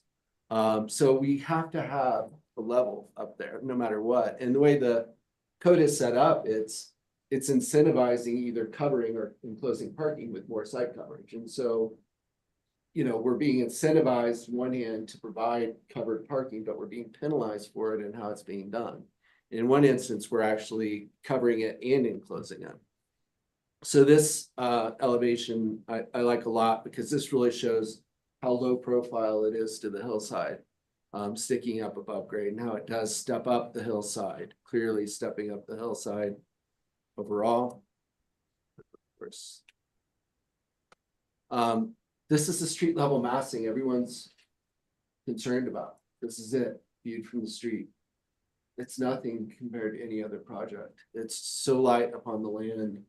And this was changed to a shed roof form to match the hillside. There's lots of shed roof forms up in the overlook that have been approved on both of these. And then there's this gable form for entry feature, bike storage, utilities, etc. Looking at it again, at these elements sticking above grade compared to the overall massing, this is the lightest level of the whole home when you're looking at just that street level. When you put in the massing above, you're not going to see this from anywhere in town, this massing. That is an actual depiction of what has been approved by HARC above. And this upper level of massing, that's our reverse it and slide it downhill where our home would be at. That would be our garage level sticking above grade if it was the opposite, slid down the hill. So this level, our uppermost level, is way lighter than that for garage parking. So we truly feel it blends into the hillside. It meets the standard, and it is really important to look at context for what's been approved and what's going to get built. While these homes over here, you know, and the rest of it are the narrow lots in the overlooks, you have narrow widths. These are the widest lots, so these are definitely going to be the biggest homes you have out here. And then you have smaller lots that aren't as deep, just to the east of it on the south side of Primrose. And then just looking again down up with the massing as you might view it from Town Park, all this is going to disappear in the hillside. If you can see this from any location on Columbia Street or Town Park and think, oh my God, the garage level, it's so heavy, it's so much massing. I don't know how you could ever perceive that, especially when the upper floor of this correlates to our upper floor of parking, and it's higher up on the hillside. So I hope you understand that point, because if we literally slid this lots down the hillside, that would be our highest parking level right there for the home, the one I'm kind of circling up top there. I did want to point out the site coverage change. So there was some change overall. And so you can kind of see that little increased area. But I want to talk a little bit about the site coverage. Okay, go ahead. But do you want to pull up the model now? Sure. Trevor's going to present the model. So I think there's, oh, can you hear me now? I think it's also important for the board to understand, we took mass from the street level even. We had a single car garage there. So we took that mass and pushed it down into the hillside. Hence the need for some additional lot coverage that's jammed into the hillside. Most of this house is below grade. I think it's very disingenuous to look at the south elevation without understanding the overall massing, the way this is modulated.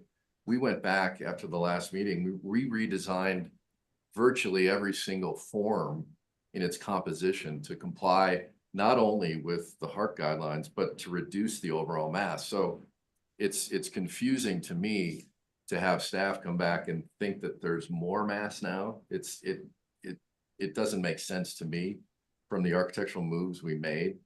And I think in terms of the covered parking, I think it's more functional.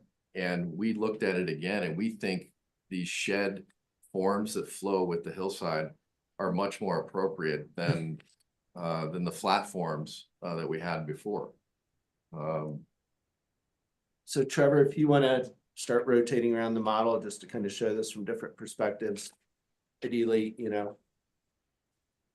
The way the mass is broken up is just so sensitive to the hillside and the scale. I mean, these are almost the scale of historic cabins in the historic district, and you can see the way it relates to the house you approved above. And if you see their garage level and the massing of the garage as he pans up through there, That's way more massing than we're proposing on our upper garage level. You know, you look at the scale.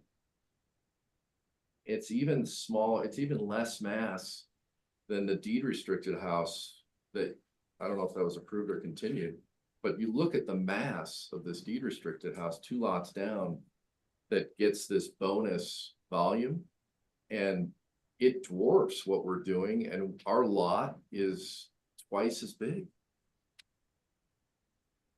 So we hope you find that model helpful. You don't see those a lot in your meeting, and I think it really helps tell the story a little bit. The other thing I want to add about the carport on the east side, we compressed it north-south by 2 or 3 feet, I believe, which further reduced it. Like we took it down to its bare minimum that you can actually pull a car in from the setback and get that to work.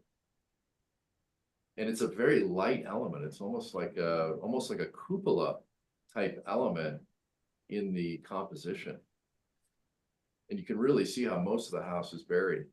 The yard, I don't know if you want to talk about the yard. That's next in my presentation, so. Thanks, Trevor. That's great. If you want to stop sharing, I'll get on with my presentation because Mark's got an 8 goal here. You want to meet it? So. No, I just want you to be thorough and Oh, absolutely. do your piece. And no, I want to respect everyone's time too. So condition 2, the level yard, it's been reduced by approximately 9 feet from the south. The area that's changed, it went from approximately 903 square feet of sod to approximately 643 square feet. And it's the sod area has been reduced down to just 208 square feet that's surrounded by native grass. So it's not formal sod yard fully now. So it's about a 29% reduction in size. That doesn't address the reduction of sod. Again, that you're not going to see that from anywhere in town. It really blends into the hillside and the development.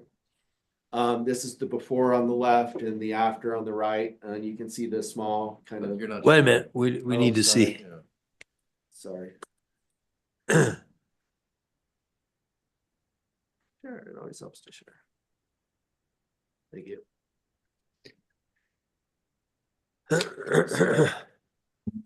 Here's the before and after on the left, and then the side on the right. You can see where it's reduced to kind of this balloon shaped area. And then the rest is native grass seed mix. And you can see the change from here to here. That was about 9 feet pulling it back. Condition 3, the reducing the size of the windows. It was reduced, as Kristen pointed out. I don't want to go through this, but overall it was about a 17% reduction. And on the south elevation, it was reduced by about 17%. I think all windows count, even if you're eliminating mass, but obviously that's up to you and your judgment on And that. remind me the height of those windows and doors again. We did this last time, but I lost my notes. On the second floor, south elevation, the heights of those windows. Are you talking about above the block light, just this distance here? I don't see your pointer. Oh, sorry. Second floor. Well, we brought them all down, I think 6 or 8 inches. What's the facade? But what's that's about as low as we can go. What's the current height? That's about as low as we want to go to still get the view. 9'3", you said? Yeah. I Thank you. prefer 10 there. 9'3", okay. Okay, moving on. Again, the window reductions on the west elevation, east elevation, it's hard to see, and then it's really hard to see on the north.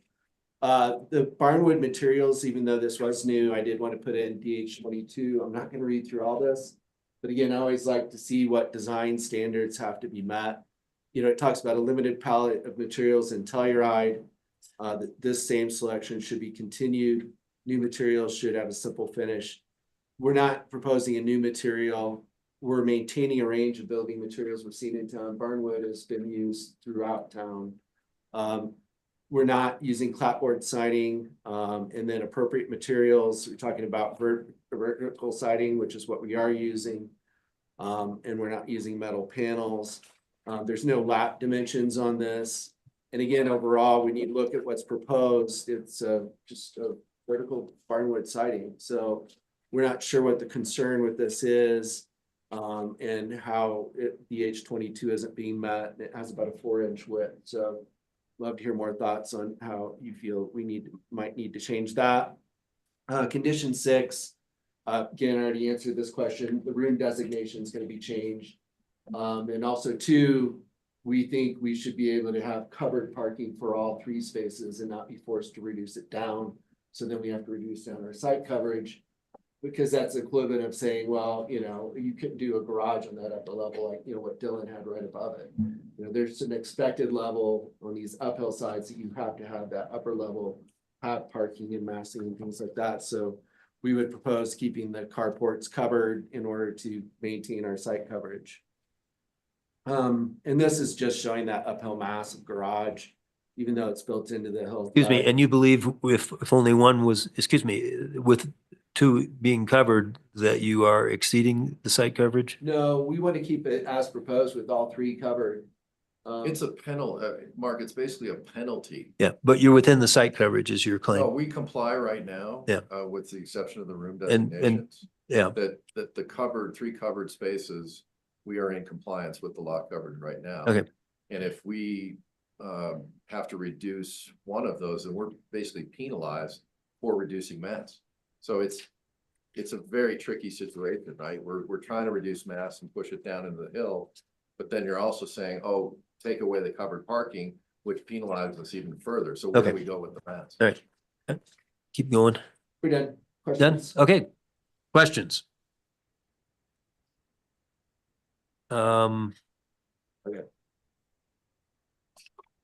Any questions? The board? Don't know what that means. I guess we'll find out. Between staff and the development team, Okay. we were very effective. Let's hear from the public. And if you'd like, come on up and Dave, read your name and record and Dave Peterson again. How long ago did that house above get approved? It seems like it's got quite a bit of mass. we're not able to interchange, Okay. but it was 3 or 4 months ago. Okay, this looks like a pretty light footprint on the topography, the whole thing. What these guys have done. Thank you. So far, you like every project tonight. Yeah. Interesting. Okay. Oh, wait a minute. There is one. Scott Okay. Halstead is hand raised. Okay, electronically, yeah. Raise your hand and unmute yourself. Hi, everyone. Thanks for the opportunity to speak. So Scott Halstead, owner of the lot and the project. First comment would be thank you to staff and the committee for the comments we received back in February. You know, Tommy and Chris have gone through a lot here, but overall, I think we have a better design, and so appreciate that and thank you. I'm going to be very brief. I mean, the carport seems to be a lightning rod, seems to be getting a lot of attention. And the only thing I would add to that has not been said yet would be that in order to make the mass reductions, we had to give up having a garage here. There's very strict volume restrictions. It makes these downhill lots super hard. That's where Tommy is going with why we have more site coverage, because we buried it underneath. But you know, part of the quid pro quo of reducing our massing is we no longer have a garage. And so that's why it's important for us to have covered parking. And, you know, I think as we started the meeting, land use code encourages covered parking. So I think I would just ask the committee to keep that in mind, that, you know, we think we are actually living up to the intent of the land use code, and we don't any longer have a garage. That's it. Thank you. Thank you. Anybody else? If not, normally we have a rebuttal, but since you had a client and a fan, I assume you're done. Okay. All right, we'll start deliberations. We have 1 through 5 on the table. And so please, let's start our discussion and then we'll get to the option on 6 and 7. But on these, if you concur with Kristen's interpretation, and who would like to go first?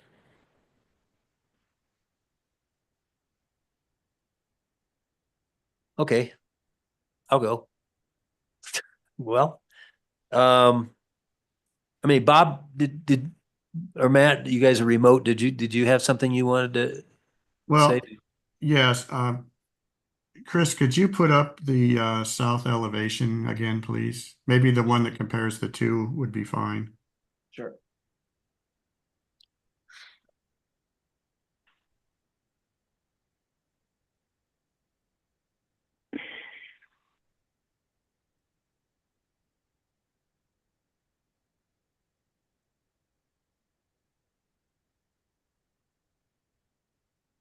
Oh, There. So that's before and after. You mean the comparison before and after, or A the one above it? 3.3, Yeah, just that it, A 3.3. yeah, Three, the, three. the proposed one is fine. This is a good, Here, let me go to the actual sheet.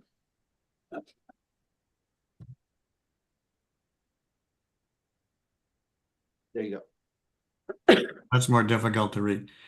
The only thing that I have a bit of a concern about, I don't mind the carport. I actually not sure I'm willing to debate about the would it be the west parking space having the wall with the windows. But the thing that kind of stands out to me is this, you're right there, right where you had your point. The covered walkway area just seems to be I don't know, it just doesn't seem appropriate because it's taller than everything else. And I think you've got this, the general massing of this is, I think, very good. It's almost like two houses. And I think that if that was eliminated or reduced in height, it would help the massing of the whole building. Does that make sense? Do you see what I'm talking about? That whole area where your arrow is, that Yeah. um No. I'm just going to a floor plan real quick, sorry. yeah.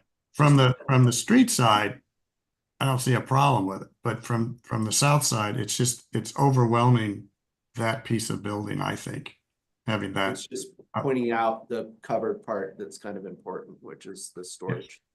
I understand. I Okay. understand what it's doing. I'm just saying, I think that it's a bit overwhelming for everything else. If you could come up with a different way to do it, I think it would be valid. From this side, it's not a problem, but you're looking from the south side, it dominates that whole part of the building. I don't know if anybody else agrees or disagrees, but overall, I think the massing of the building works pretty well. Okay. Matt, you're remote also, if you I'll chime in. Could you guys bring up A 3.3? There it is. Thank you. So I agree with Bob that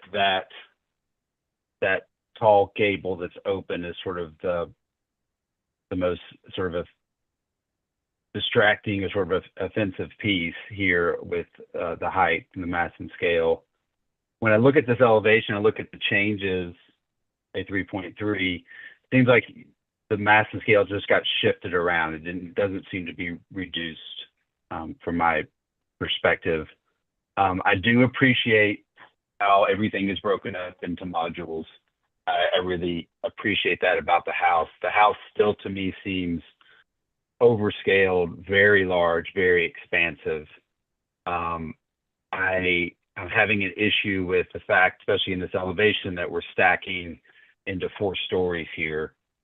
I think it'd be much more appropriate if, just in theory, the upper level was eliminated or the basement level was eliminated. So you would only see 3 stories of massing stacking up. So from my perspective, it's still not getting close in mass and scale.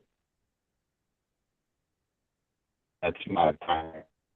I will say that I'm fine with the barnwood siding. I think this is far enough out of town and on the hillside. I don't think you need clapboard or painted siding here. Thank you, Matt. I'm gonna just chime in while it's fresh on my mind. I too believe DH 22A on condition number 4 allows a range. So I was okay with the barnwood. I agree with Bob that if that height of that entry element was, well, I guess you can't eliminate it if you want something to walk underneath driving storm, but if it was reduced, that would solve my issues with mass and scale. I don't know about those 2 small windows in the carport. I'd let other people, but to me, that was more prominent of a concern still, and I could easily see how that could maybe be brought down and or be a lower element. And the only other mass and scale issue I had was somewhat in concurrence with Kristen's observation that, you know, where you do have this carport, I just wonder if those rails couldn't continue. I mean, to me, that would really lighten this up. Headed west, you know how on the east end of that carport, you have rails and then it's a masonry wall. To me, if that continued across there, that would reduce the appearance of any question of mass and scale on that end of the house. And then the height of the height of this element for what Bob said on the west. Otherwise, I think mass and scale complies. And you know, this A04, when you look at the comparison, drawing A04, would you put that up there one more time? And by the way, the model really helped because I had marked up my drawings with some questions, but this walk around helped. But let's go to the south elevation. I think looking at that south elevation is hurting everything. Well, I looked on all sides, but anyway, that's my only comment on those 2 ends with that respect to that. I mean, the yard, yeah, maybe more natural landscaping, but you've reduced it 9 feet. You know, maybe it could be reduced another couple feet, but I think generally you've done what we asked. And south facade, I think a slight reduction in for 9'3" or they become more narrow, I think would be appropriate, but it's not major. I commend you for the reductions that you did make. And I think 4 can go away, and I think I'm okay with 5. Mark, what do you think about if the west carport was similar to the east carport, more open and not have that wall there, and then do something different to protect the walkway going down? Yeah, rather than the 2 windows, I drew on my drawings. Actually, could we look at zoom in on that part of the model real quick? Sorry, we just switched back to this screen, so. Or go into. But Bob, that's a good point. I drew in, you know, you need some protection from the elements, but maybe it could be a lower wall with some rails or something, if that's what you're thinking, similar to what they did on the west end. Is that what triggered your thought? Yeah. I Yes. could be okay with that. Matt? I mean, that's I mean, between that and the height of that entry and maybe just putting some more rails or something that's not completely opaque, like the stone on the west side of or in the east carport on the western half. I mean, I think they've done a good job at reducing scale. So I don't have any other comments. We've got Elitza and Andrew. Comments from you guys on 1 through 5? I agree with Matt. He said it beautifully. And I'm okay to strike 4. So that's it. Andrew, would you get your mic closer to you? Yeah, I wasn't ready to speak. Normally don't do mic, but yeah, overall, I think I'm in agreement with Bob and Mark. Just that element on the pedestrian walkway coming in kind of seems to be the pinnacle of the entire massing of the whole project. I appreciate it, but it stands out a lot. And I know I've looked at it from all the elevations. It's obviously more subtle from the north, but it's definitely more dominant from the south. But I think if you can lower that and kind of maybe separate it from the garage, just so it just all appears to be one really big element. And then as far as 4 goes, I'm fine with that. I think I like what you said about the yard, just maybe revise the landscaping. And then, yeah, the parking's tough. Is that elevation stay the same, or when it goes west to east, does it decline? Or is it all very similar, like flat? Because in the drawings, it looks like the west side is a higher roof form than the east. Oh. You see that? Uh-huh. Is that an illusion? I know we're not allowed interaction, but you. Well, go to the elevation, have them do the north elevation again. The grade of the access track does rise. It rises to the west. Going, yeah. Okay. That's what I figured, if there was a reason for why it was higher than that. Okay.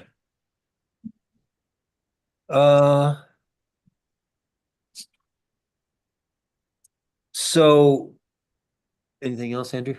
No, I mean, I am sensitive of them losing, the garage and what they're having to do. And I do get that, having that wall there gives them some protection from the elements. So it's hard for me to be too prescriptive on that end. I get where it kind of plays into the whole massing. But I do also think that no one is going to have this exact eye level view of the south elevation. Yeah.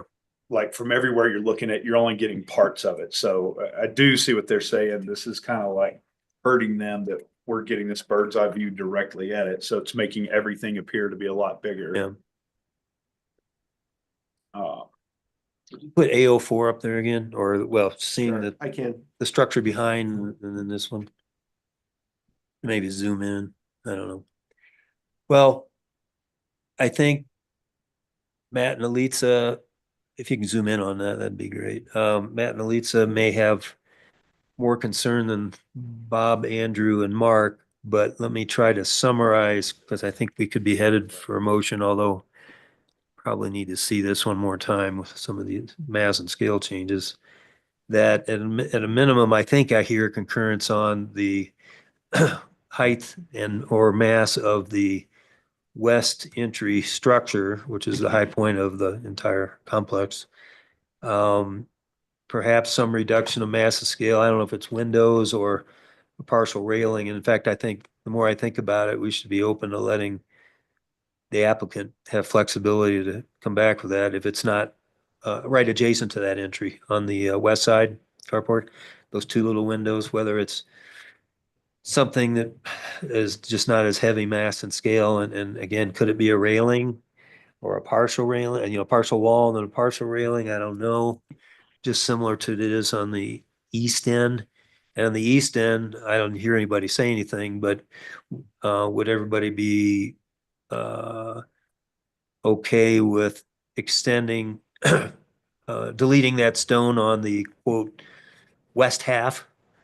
And could you rotate to that point again, just a little bit? Sorry, I'll start. Trevor will have to share again.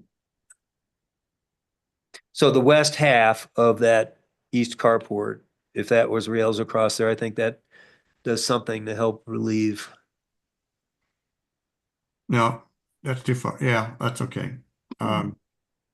But if you look for the other side, you got the gable roof coming in there and you want to be away from that a bit. Oh, why is there that panel or stone in one half of it and not in the other? The way that integrates with the roof element is, I think it works really well. Okay, well, we're not allowed to interchange, but I mean, this is a small element. I'll let the board decide on that. And then 2, do we have consensus that we just use the part about developing more natural landscape? if everybody's okay with the 9 feet they took out, that's a straw poll question.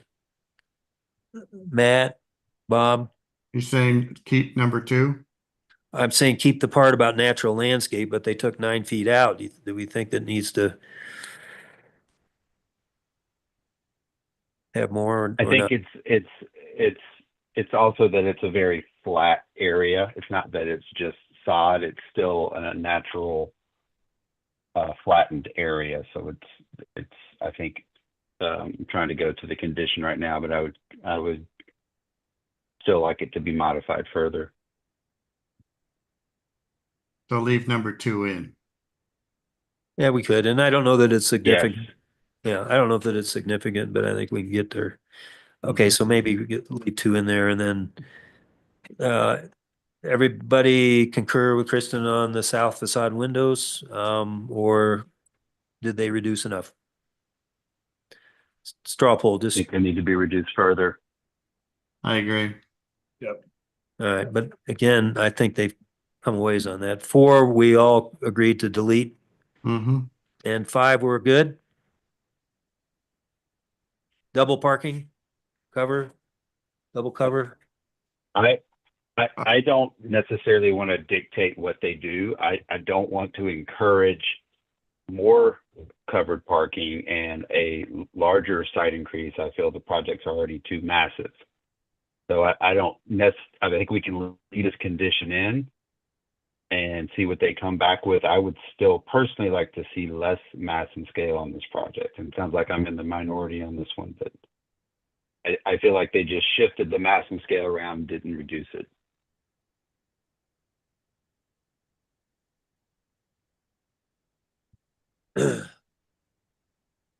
Well, we could leave it open to the fact that do something to try to, but see, in my mind, if it were, the railing was extended all the way across there on this east carport, a little less stone, I know it ties into the roof, but I mean, to me, that was solid, but does anybody think there's a more extreme need? Well, Andrew? You okay with it? East carport, Yeah. you okay? I mean, I do like your idea with it, but also I see the functionality of it, of having the support. Oh. Thanks. Isn't one covered out though? Kevin does. Condition 1, One cover? doesn't condition 1 cover, That's what she's asking. yeah, Yeah, Well, oh, wait a minute, condition 1? condition 1 say. building form. Oh, Order revise the yeah, building forms to minimize okay, perceived mass. it does, as long as they recognize it's both ends of the building. I think they do.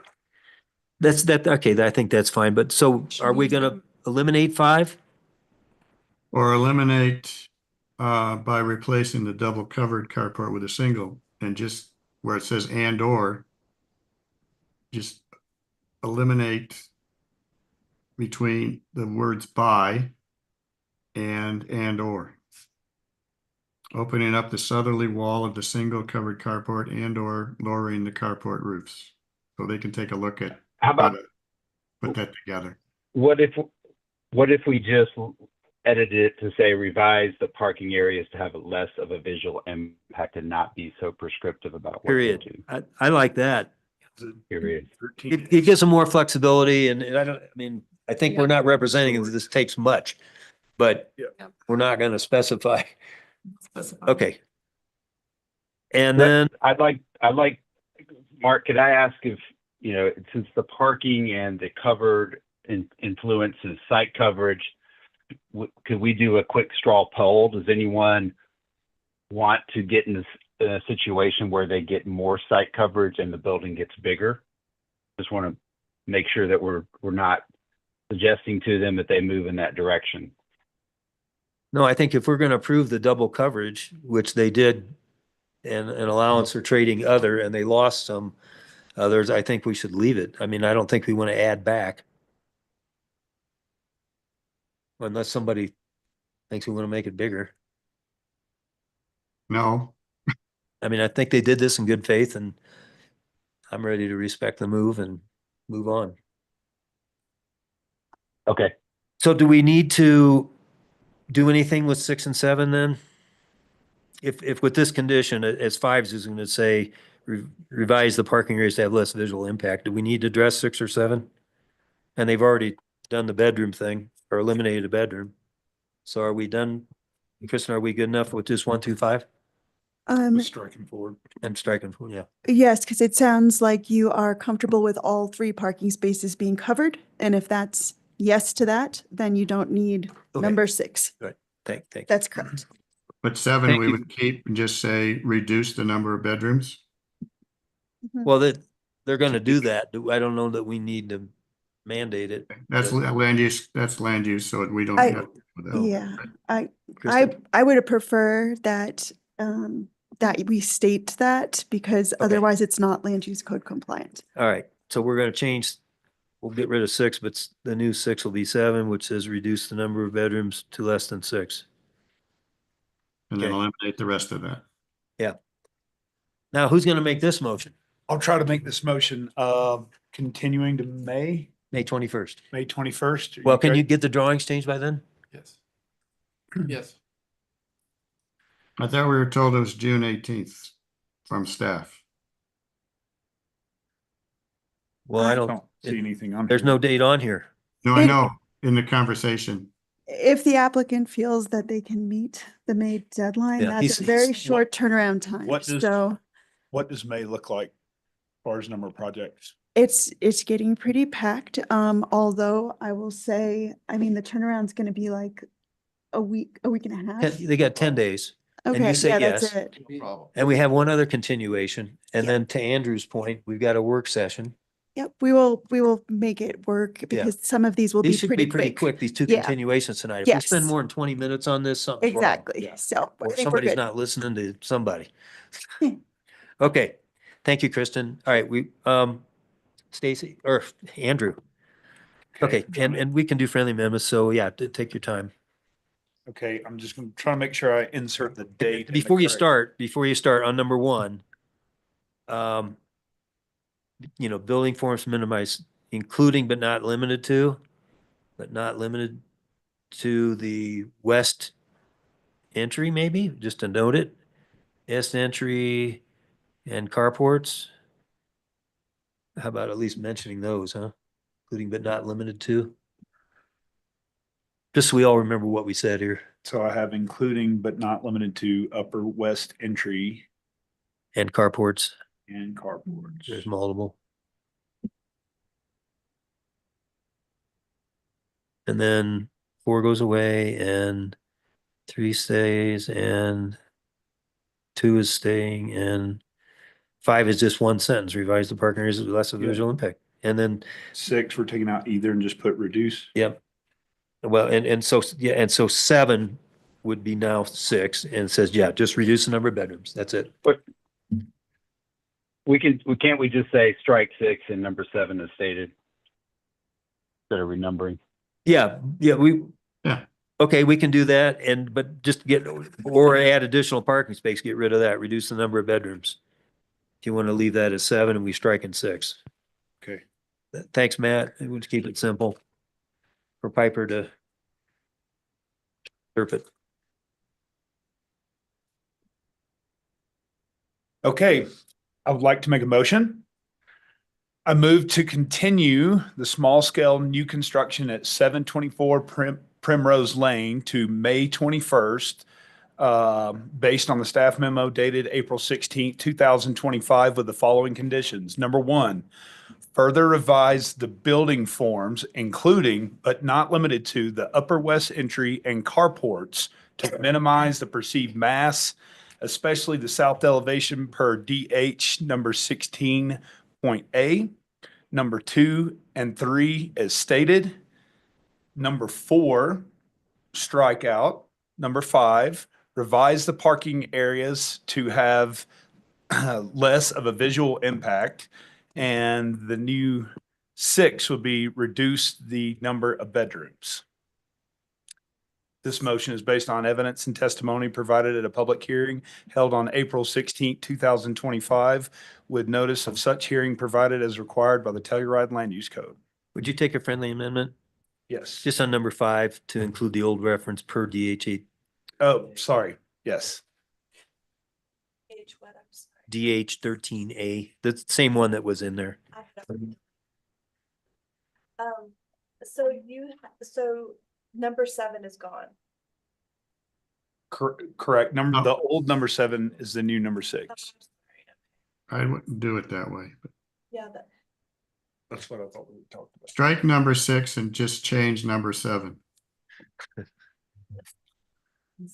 Yeah, I'll make a friendly amendment. That way we don't have to start over, or would you? yeah, no, you don't have to start over. I just want to make sure that I've got. Okay, so it is that 6 is deleted and 7 just says reduce the number of bedrooms.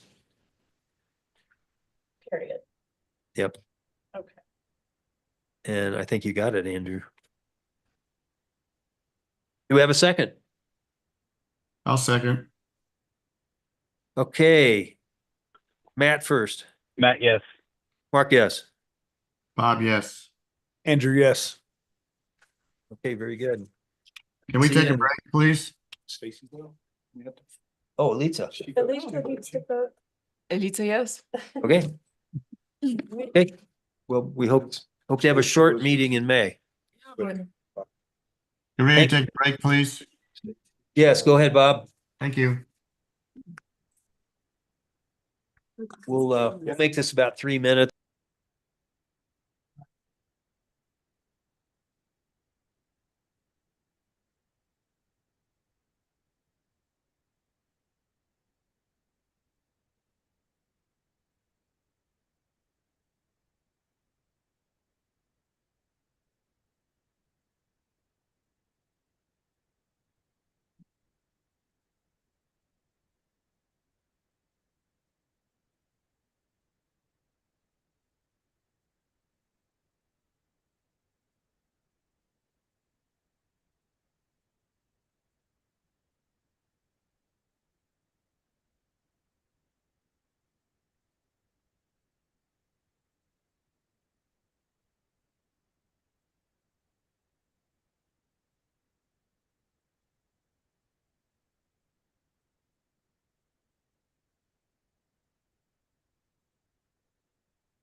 This one should go quick.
Hey, we will do our final public hearing item of 693 Pandora, continuation from February 19th ARC meeting consideration. Application for small scale new construction outside the THLD that will contain 2,500 square foot or more floor area for land use code 7203 B1A1. Its legal description is C1 East Pandora, a PUD and re-subdivision according to the plat recorded June 19th, 1985, and the plat one at page 564 of the County of San Miguel. It's at 693 East Pandora, Unit A, in the Residential Zone District. Owner PLK West LLC. Alpine Planning is the applicant, and Tommy Hine Architects, Design Guidelines and Standards 2024 edition. Staff member, who's the staff member? Kristen. And before you get started, I have a recusal because of my interest with the owner. Okay, great. Thank you. Okay. All right. So standards for review, I'm not going to go over them, but again, just for the record, there they are for HARC as the decision-making body. This is 693 East Pandora. It was continued from February 19th, so you're all familiar with the project.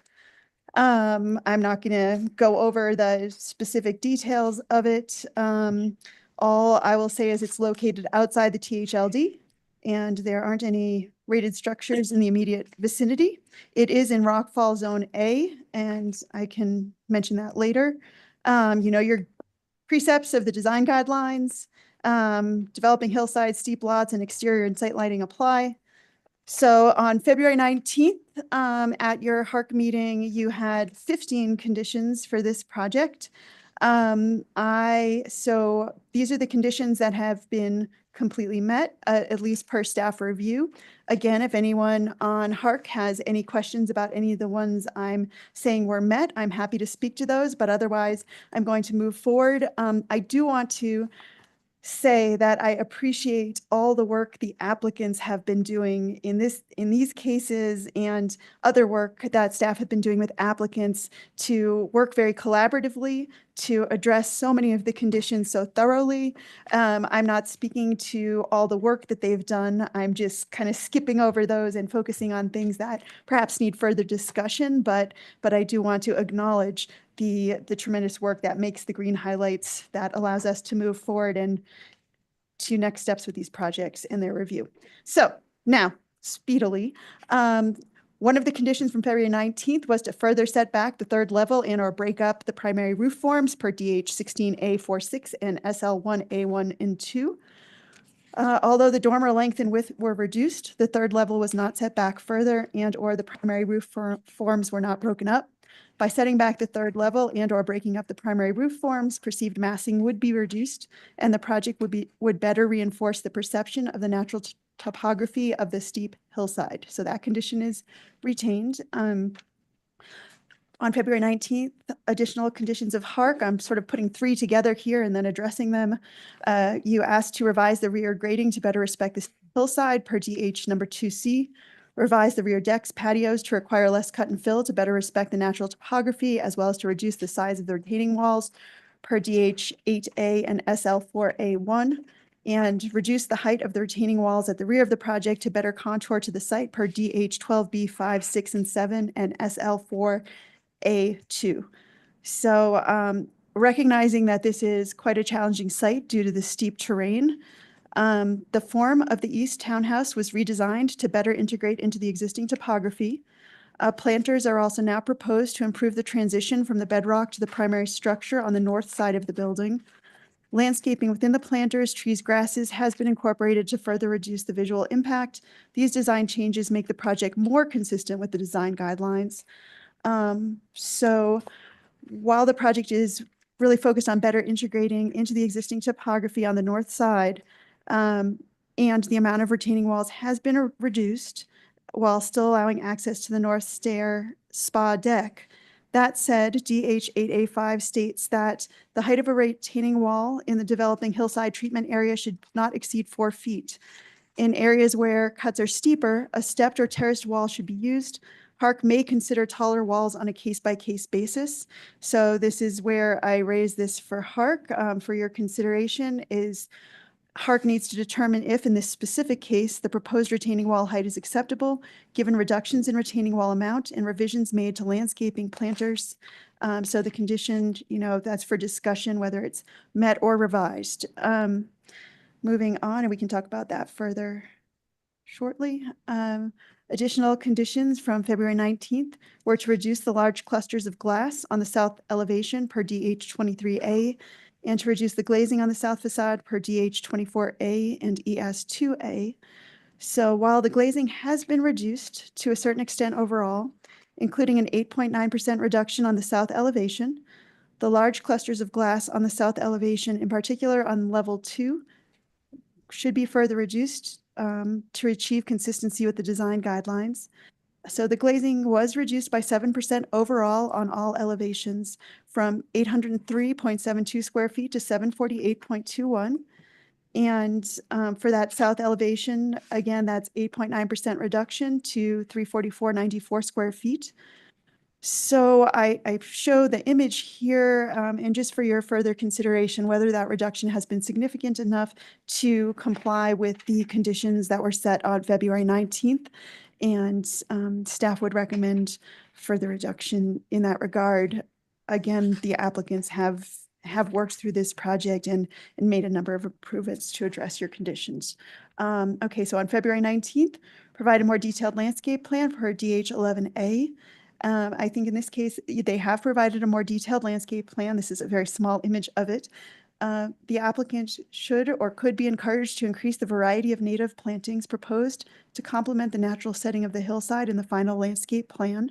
So you can see from the planting legend, there's not a lot of variety. There are a number of trees that are obviously coming out in order to construct on this site, and whether there might be, an expanded landscape plan as the project moves forward that does more to complement the topography and the rough natural surroundings as per the design guidelines. So again, a lot of conditions were already addressed. So the only conditions staff is putting forth to you now is to further set back the third level and or break up the primary roof forms per DH 16A4 and A6 and SL 1A1 and A2, which you had requested as conditions on February 19th. To further reduce the glazing on the south facade per DH 24A and ES 2A, and reduce the large clusters of glass on the south elevation per DH 23A. To further reduce the height of the retaining walls at the rear of the project. And in this case, this is going back to that discussion of whether HARC wants to allow for more, and that is something where there is flexibility in the design guidelines. So this condition could be included or not for discussion. And then increase the variety of native plantings that are rough, natural, and or subdued in character to further complement the natural setting of the hillside for DH 11A1 and A4, with the final landscape plan to be approved by planning staff prior to building permit issuance. So in that instance, if you condition that, it won't impede the project moving towards the building permitting process. Staff would just look for a more detailed landscape plan and review and approve that subsequently if you feel it's necessary. I included notes in the staff memo pertaining to public works, planning and building staff, things that will come before and during the building permitting process. One aspect of this project that will need addressing in those stages is the need for a geologic hazard mitigation, measures to be taken, and town staff will require that building and site design demonstrate that steep slope hazards are sufficiently mitigated as certified by a qualified engineer. Again, that comes later, but I just wanted to mention it in case that concern was raised. It will be addressed subsequently. So staff findings and recommendations. There are still, some conditions to be addressed, although they have worked very hard to bring the project into compliance with the design guidelines. And you saw what those 4 proposed conditions are. And I will stop there and happy to answer any questions. I went kind of quickly, so let me know if you need anything. Okay, any questions for Kristen? No. No. Okay. No. All right. Lisa? Nope. Okay, we'll hear from the applicant. Please read your name into the record. Thank you for planning. Architects. Stacy Lincoln's here as well. As far as the geohazard stuff, Troutner Geotech provided a soils report, and so that initial report's been done. As the plans progress to building permit, there'll be a structural engineer involved. a shoring company involved, all that to get to permitting. So we've got the most important part done, and then the technical details come out. This site, because it's bedrock, it's going to be a little bit easier than this if it was soil. But it's a little bit easier to have issues. As far as the conditions go, the third level was set back approximately 5 to 6 feet, along with other design changes to break up the massing. This little chart just shows the level setbacks between the various levels. Garage level is 27 feet on the east townhouse, and it goes to 1910 on the west. And then there's a little bit of a design setback from there. On the first level, it ranges from 34.5 to 40 feet 3 inches on the east townhouse. Just 27 feet to 32 feet 9 inches on the west townhouse. So again, you can see a big jump there. Then what we're calling the attic level, because it is that third level kind of built into the roof. It's 42 feet 6 inches on the east townhouse and 35 feet on the west. So you get this progression of stepping overall in the plans. The side elevation you have here illustrates some of the design changes made in response to the stepping on both elevations. And then I think looking at this facade, because very few people are going to see this from the sides because of the narrow setbacks in the PUD. Again, I know just because you can't see it doesn't mean you don't meet HARC regulations, but I'm just saying on this level, you really see that stepping, and then the attic level is back here in that roof. So we feel it meets those standards. I look forward to hearing your thoughts on that. Trevor is going to present the model on this one real quick too, since I think that helps show the massing quite a bit. And I just would point out while we're doing this, that Tommy met with the owner to the west who had some concerns, and they worked through that stuff. So Good.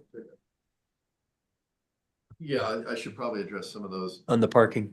on the parking. So we regraded the entire west side of the project.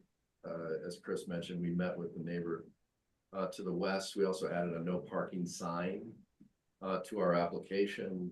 Like I said, we completely preserved the grading. I think we raised the garage slightly to accomplish this. So we are completely preserving and respecting that easement and also the signage for that.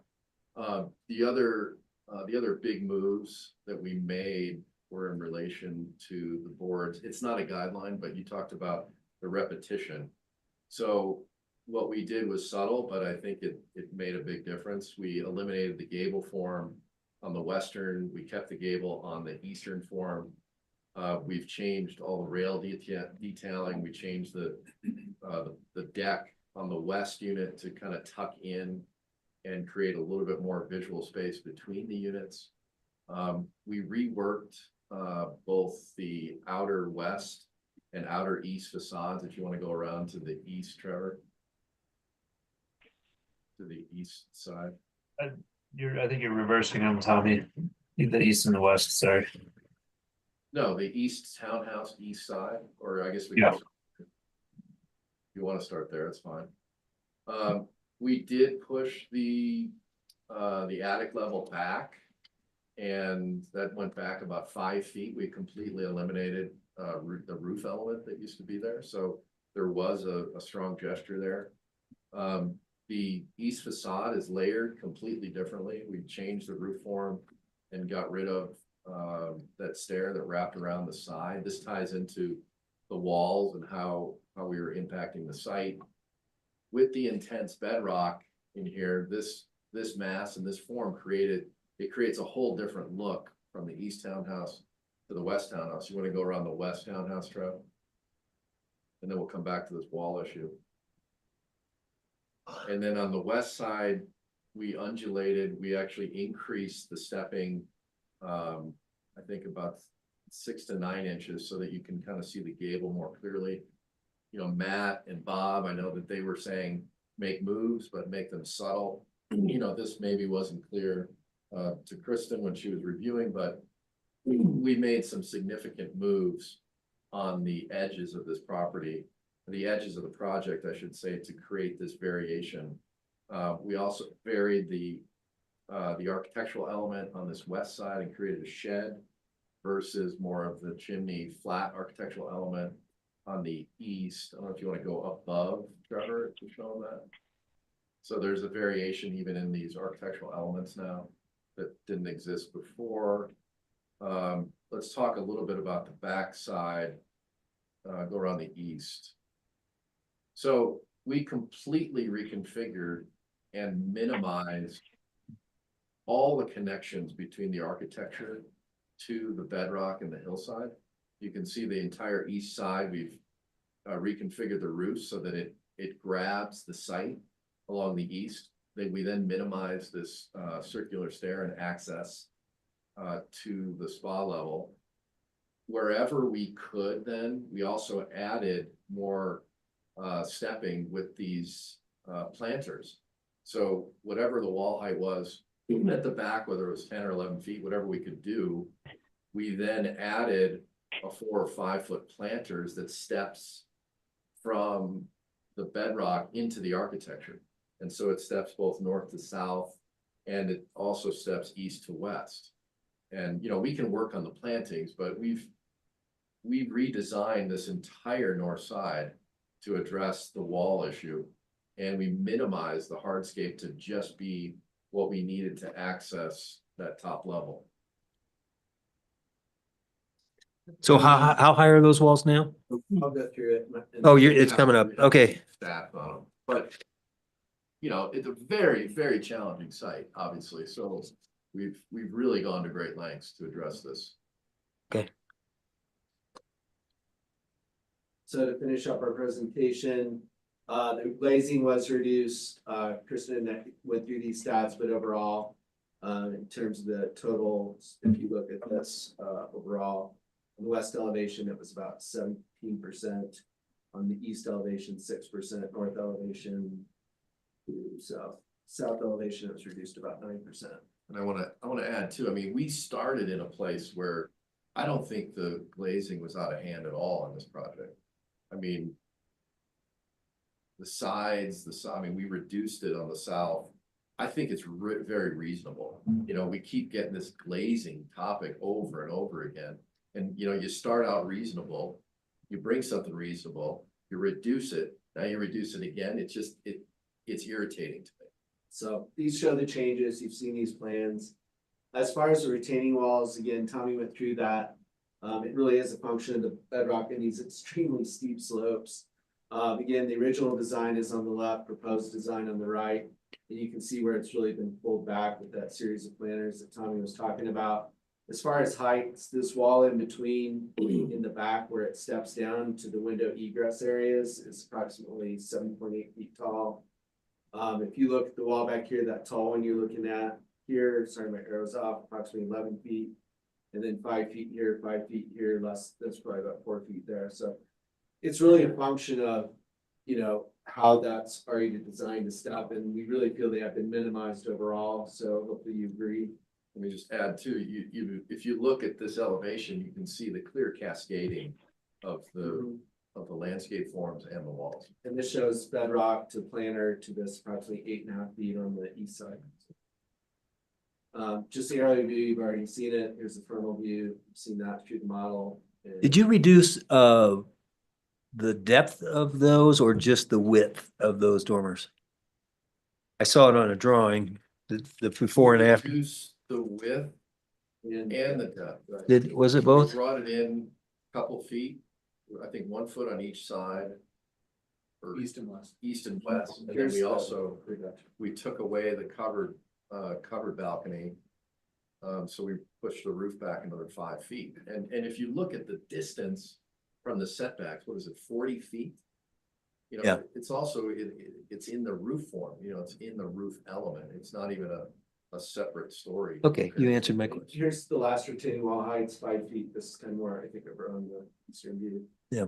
Yeah, and then 5 feet. So, And I just want to point out, because I think it got, I don't know if this is on or not, but it is. Some of these retaining walls we're talking about are actually an existing cliff face. Yeah. I just don't want anyone to lose sight of that. We're trying to keep as much of that as we can. There may have to be some scaling and some resurfacing, but some of these retaining walls we're talking about aren't retaining walls.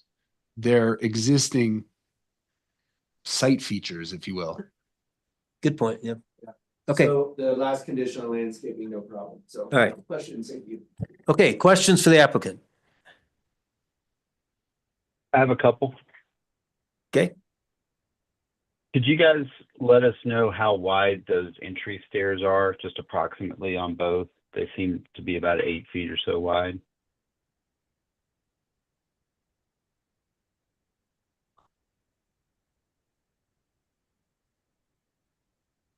The exterior, Yes.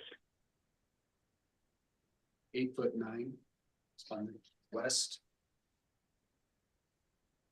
8'9" on the west. Yep.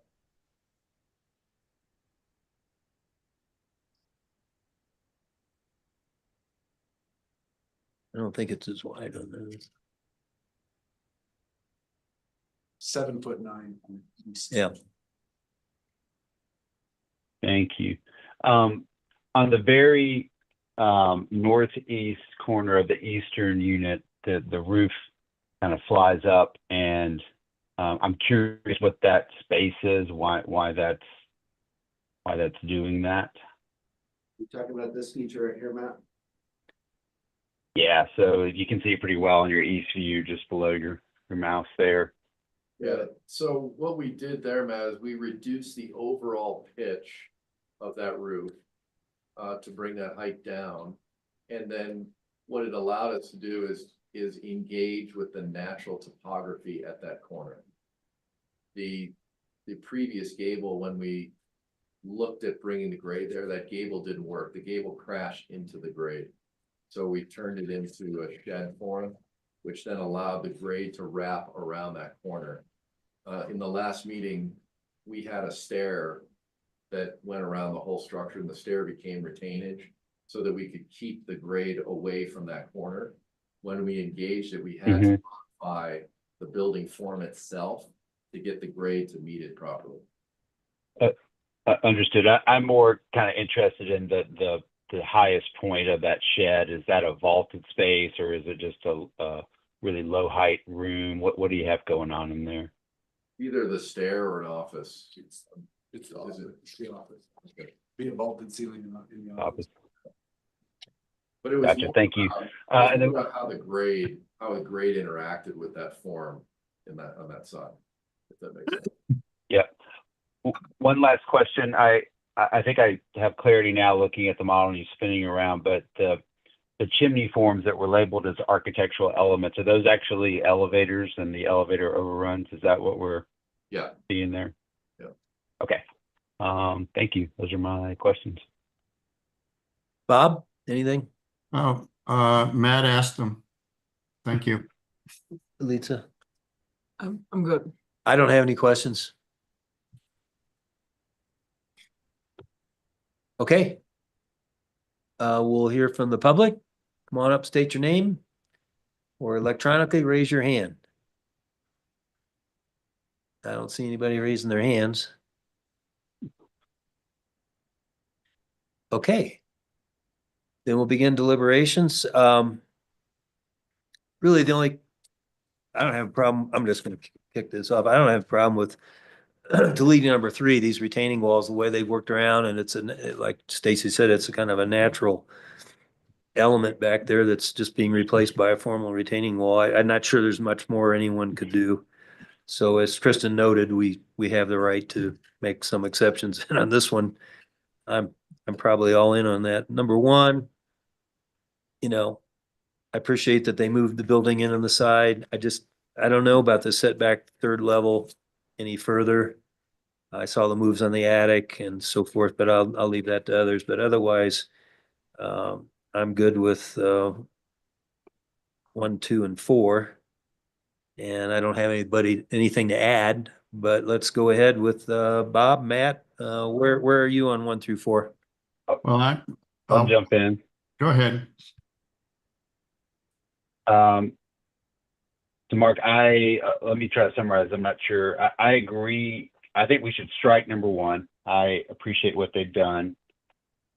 I would strike number 3. I agree with you. I think they've done a reasonable job on a very steep site. And a lot of this is just going to be what it is when they get in there with the backhoe and start excavating. I would retain number 2 and number 4, and I have 3 other areas to talk about, but they're minor. Do you want me to talk about them now or circle back to them? Let's do it now because there aren't many left of us left, and we might as well list whatever else there is and get this over with. Okay. So I'm curious what others think about the width of the stairs. They seem a little bit out of scale. They seem a little grand for the scale of these projects or the massing. It's something I just noticed during the review. I hadn't highlighted it before, but I'm curious if others feel the same way. I think if these stairs are reduced in width and more natural landscape is brought into the sides of them, it would help the mass and scale a bit. I will say just in general, I still appreciate the fact that they broke the mass and scale of what could be a substantially sized house into 2 pieces. And I think that's an overriding theme I don't want us to lose sight of.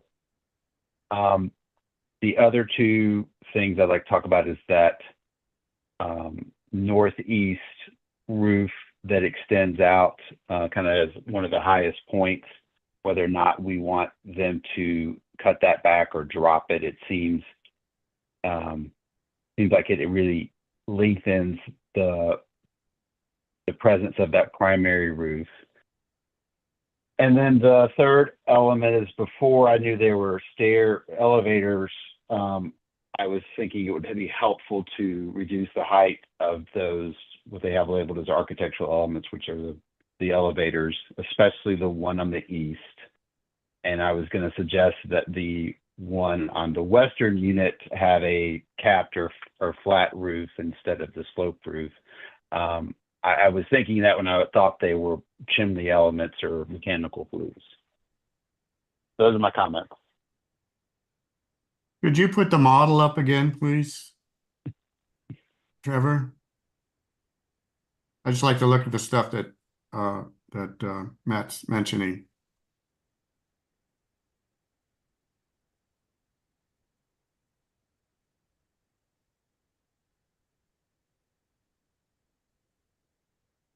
Okay, hold it there.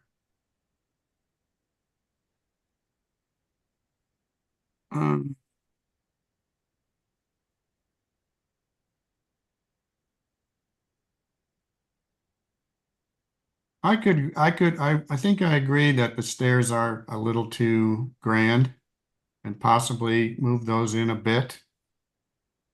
I agree with Matt on that. On the roof form of the east building at the back end,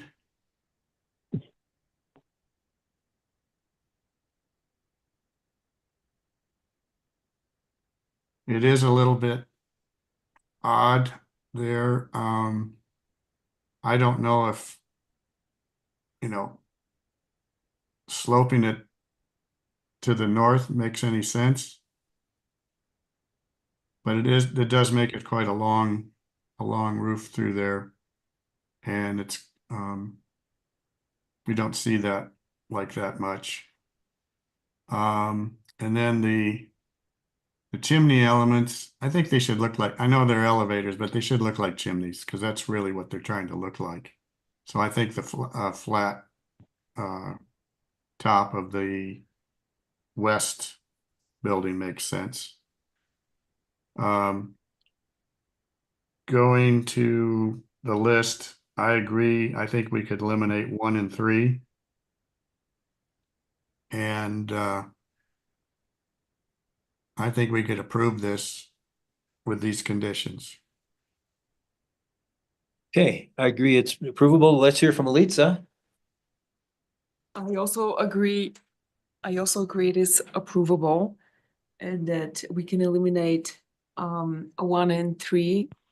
I also think that the west unit stair is too grand and there is space for some landscape element there and a planter or something to soften it for sure. I was also wondering if the architectural elements for the elevators, perhaps if they were metal, that could bring perhaps the mass a little bit down. I think that, you know, actually the sloped element on the west side is, to me, that seems more appealing. It's less massive. Even though it doesn't look like a chimney. So that's my comment on that one.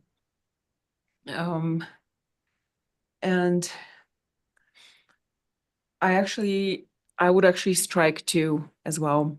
But I would leave 4 as stated. And I do think it's approvable today. That's it. Oh, Kristen, you want to say something? Mark? Oh, go ahead.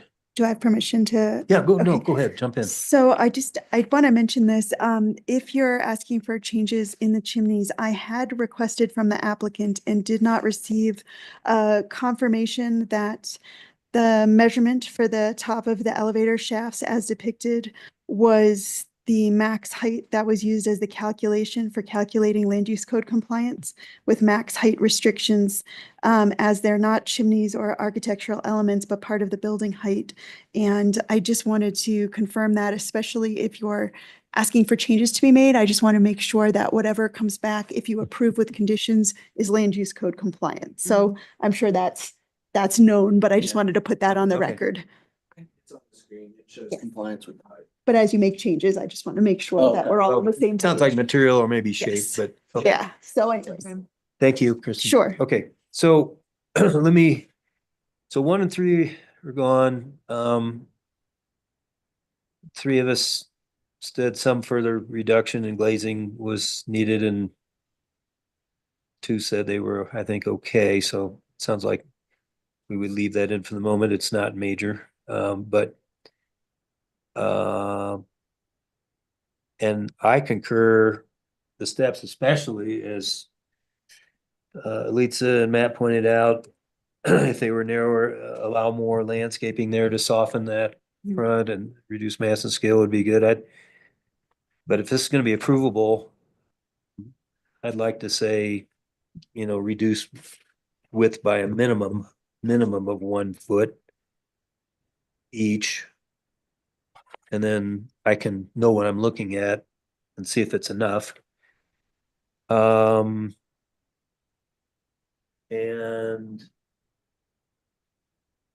we need a guideline for that. We need a besides guideline. Generally mass and scale.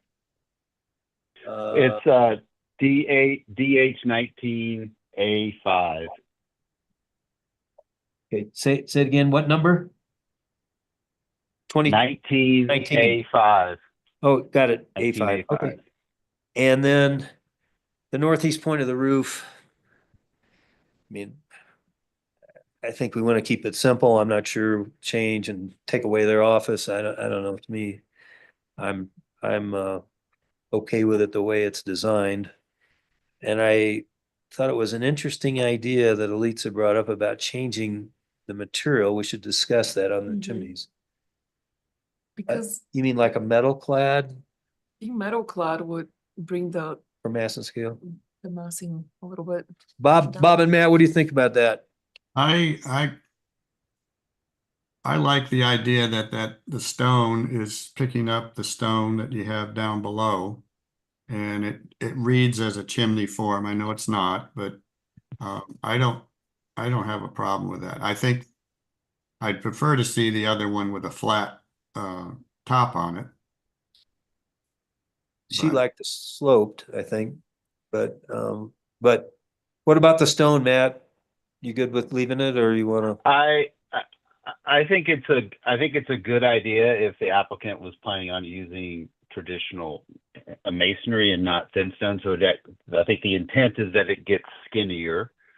I would appreciate if one of them was metal, so there's a further differentiation between both units. I think leaving one as stone is fine. I don't have a strong opinion about it. I think it's a good idea, at least for one of them. Are you okay with flat or just the way it's sloped? I would prefer flat. I mean, they seem to try to mimic chimney forms, and Yeah. unless they move to a metal cap that looks like a chimney cap, I'd prefer to see them flat. Okay. I would agree. 6. What about this Bob, the northeast point on the, well, you already commented on the roof. You thought, I mean, Yeah, I'm kind of ambivalent about it. I think I'm okay with it's an interesting shape. I think I agree with you. I think it could stay. I don't know how you'd change it. But I mean, that's not my job, but I'm I okay think with it. it's interesting. Yeah, I'd say leave it. all right. Lisa says leave it. I'm gonna leave it. So what we have is 2, 4, and a new one on the steps, reduce foot on each one in width minimum. And then the chimney element, leave it stone, but make them both flat. Did I miss something? We're gonna create we might create a height compliance if you put flat in there. I would leave it a little more vague. The reason it's sloping now is for land use height compliance. Oh. So I'd leave it open so that we can comply with your condition. How do you leave it open? Okay, well, I know we can't have dialogue, but thanks for. Maybe vary the materials, consider variation of materials on the. All right, well, I'm gonna be one that's looking, so I won't forget what we said here. And I don't have to write this one down. Okay, and consider fireplace-like look. Fireplace. Chimney cap. Chimney A cap. chimney, not fireplace. Well, yeah, chimney cap look. Okay, and what is that guideline? I think you're just going to mass and scale. So I think it's DH 16 and DH 16A.5. Okay, Matt, you want to do this, or am I going to do it again? I can do it. Let's see here. I'll give it a shot, but feel free to do a friendly amendment on the chimney forms. Are we going to May 21st or to June 18th? No, we're going to approve it. Oh, sorry. We're approving. Yep. Sorry about that. Before you do, can I make one? I have one. Yeah, Bob. Just want to make sure we're proceeding properly here. If we're approving this, we need to have that paragraph at the end that's revised plans if approved. Oh, yeah. Which is on the first project. Yeah. No, because we continued it. Well, we can, Matt, if you don't have it in front of it, you can say the rest as standard written. Well, it's not written anywhere. I don't have it in front of me, and it's not stated in this. It's on the first project we did. Yeah, because it has to be approved in 60 days, so we need to note it. Yes, it's at That was the, only for continuance. So we need to read the rest of it or acknowledge it. the rest of it is written on the staff memo for the first project you reviewed this evening as the last paragraph. So if you want to use that as reference, that might be the easiest way to read that language. So it's on the final page of the first memo. I just threw mine away, but yeah, Matt, or you go ahead, Matt, if you want to. I'll do it. It might take me a minute to scroll, find that sheet. Okay. I move to approve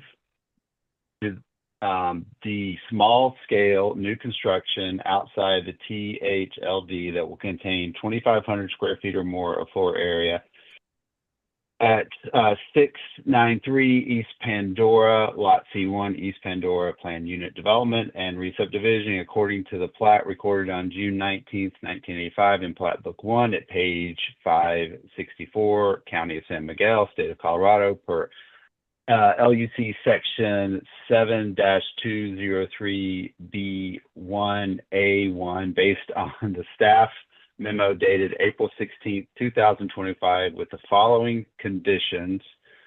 Strike number 1, number 2 as stated, strike number 3, number 4 as stated, add a new number 5,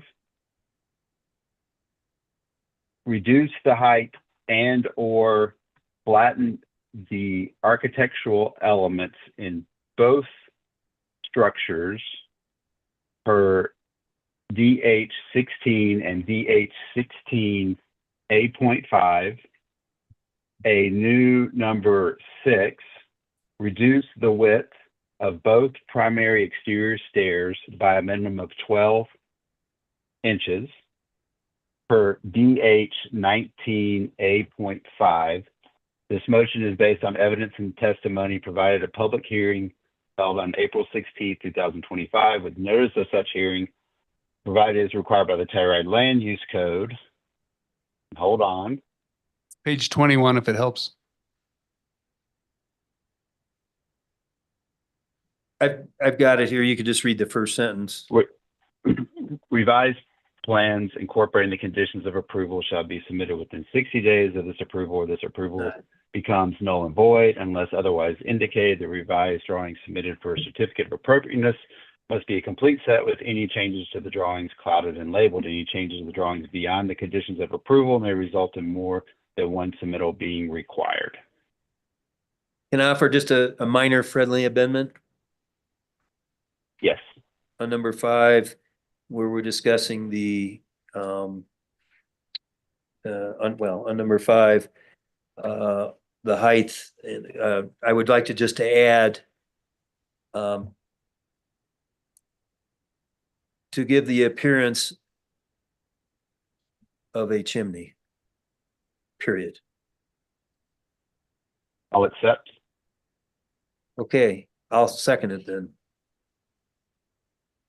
Okay, Matt. Matt, yes. Mark, yes. Bob, yes. Elita, yes. It's unanimous. Thank you. Thank you. It's a creative, nice spa. Thanks, guys. Yeah. I'm not happy about Halstead, but I'm gonna go back and sleep on it. Just letting it know. It's easy. Easy in mind. Okay, here we go. Kristen, you have some final discussion? I'll just keep it very, very brief. I was just going to let you know that I'm working with Logan Simpson, who's our comprehensive plan consulting firm, and they will be coming on to town for their first in-person community engagement round of sessions for 3 days, either late May or more likely in June. I'm going to try to find a time that works for all of the HARC members to have an engaging session as one of the sessions when they're here. They're going to meet with key committees, including P&Z and HARC and Town Council, of course, as well. So I will reach out to you by email and we'll keep it to that for now. Did you say when? Early Who June. is this? Late May or in June, and I'm working on the times with the consulting firm now, and I'll send you out potentials that you can all vote on for when that will happen. I'll just note that I'm going to be gone for the March meeting or the May meeting. I won't be available.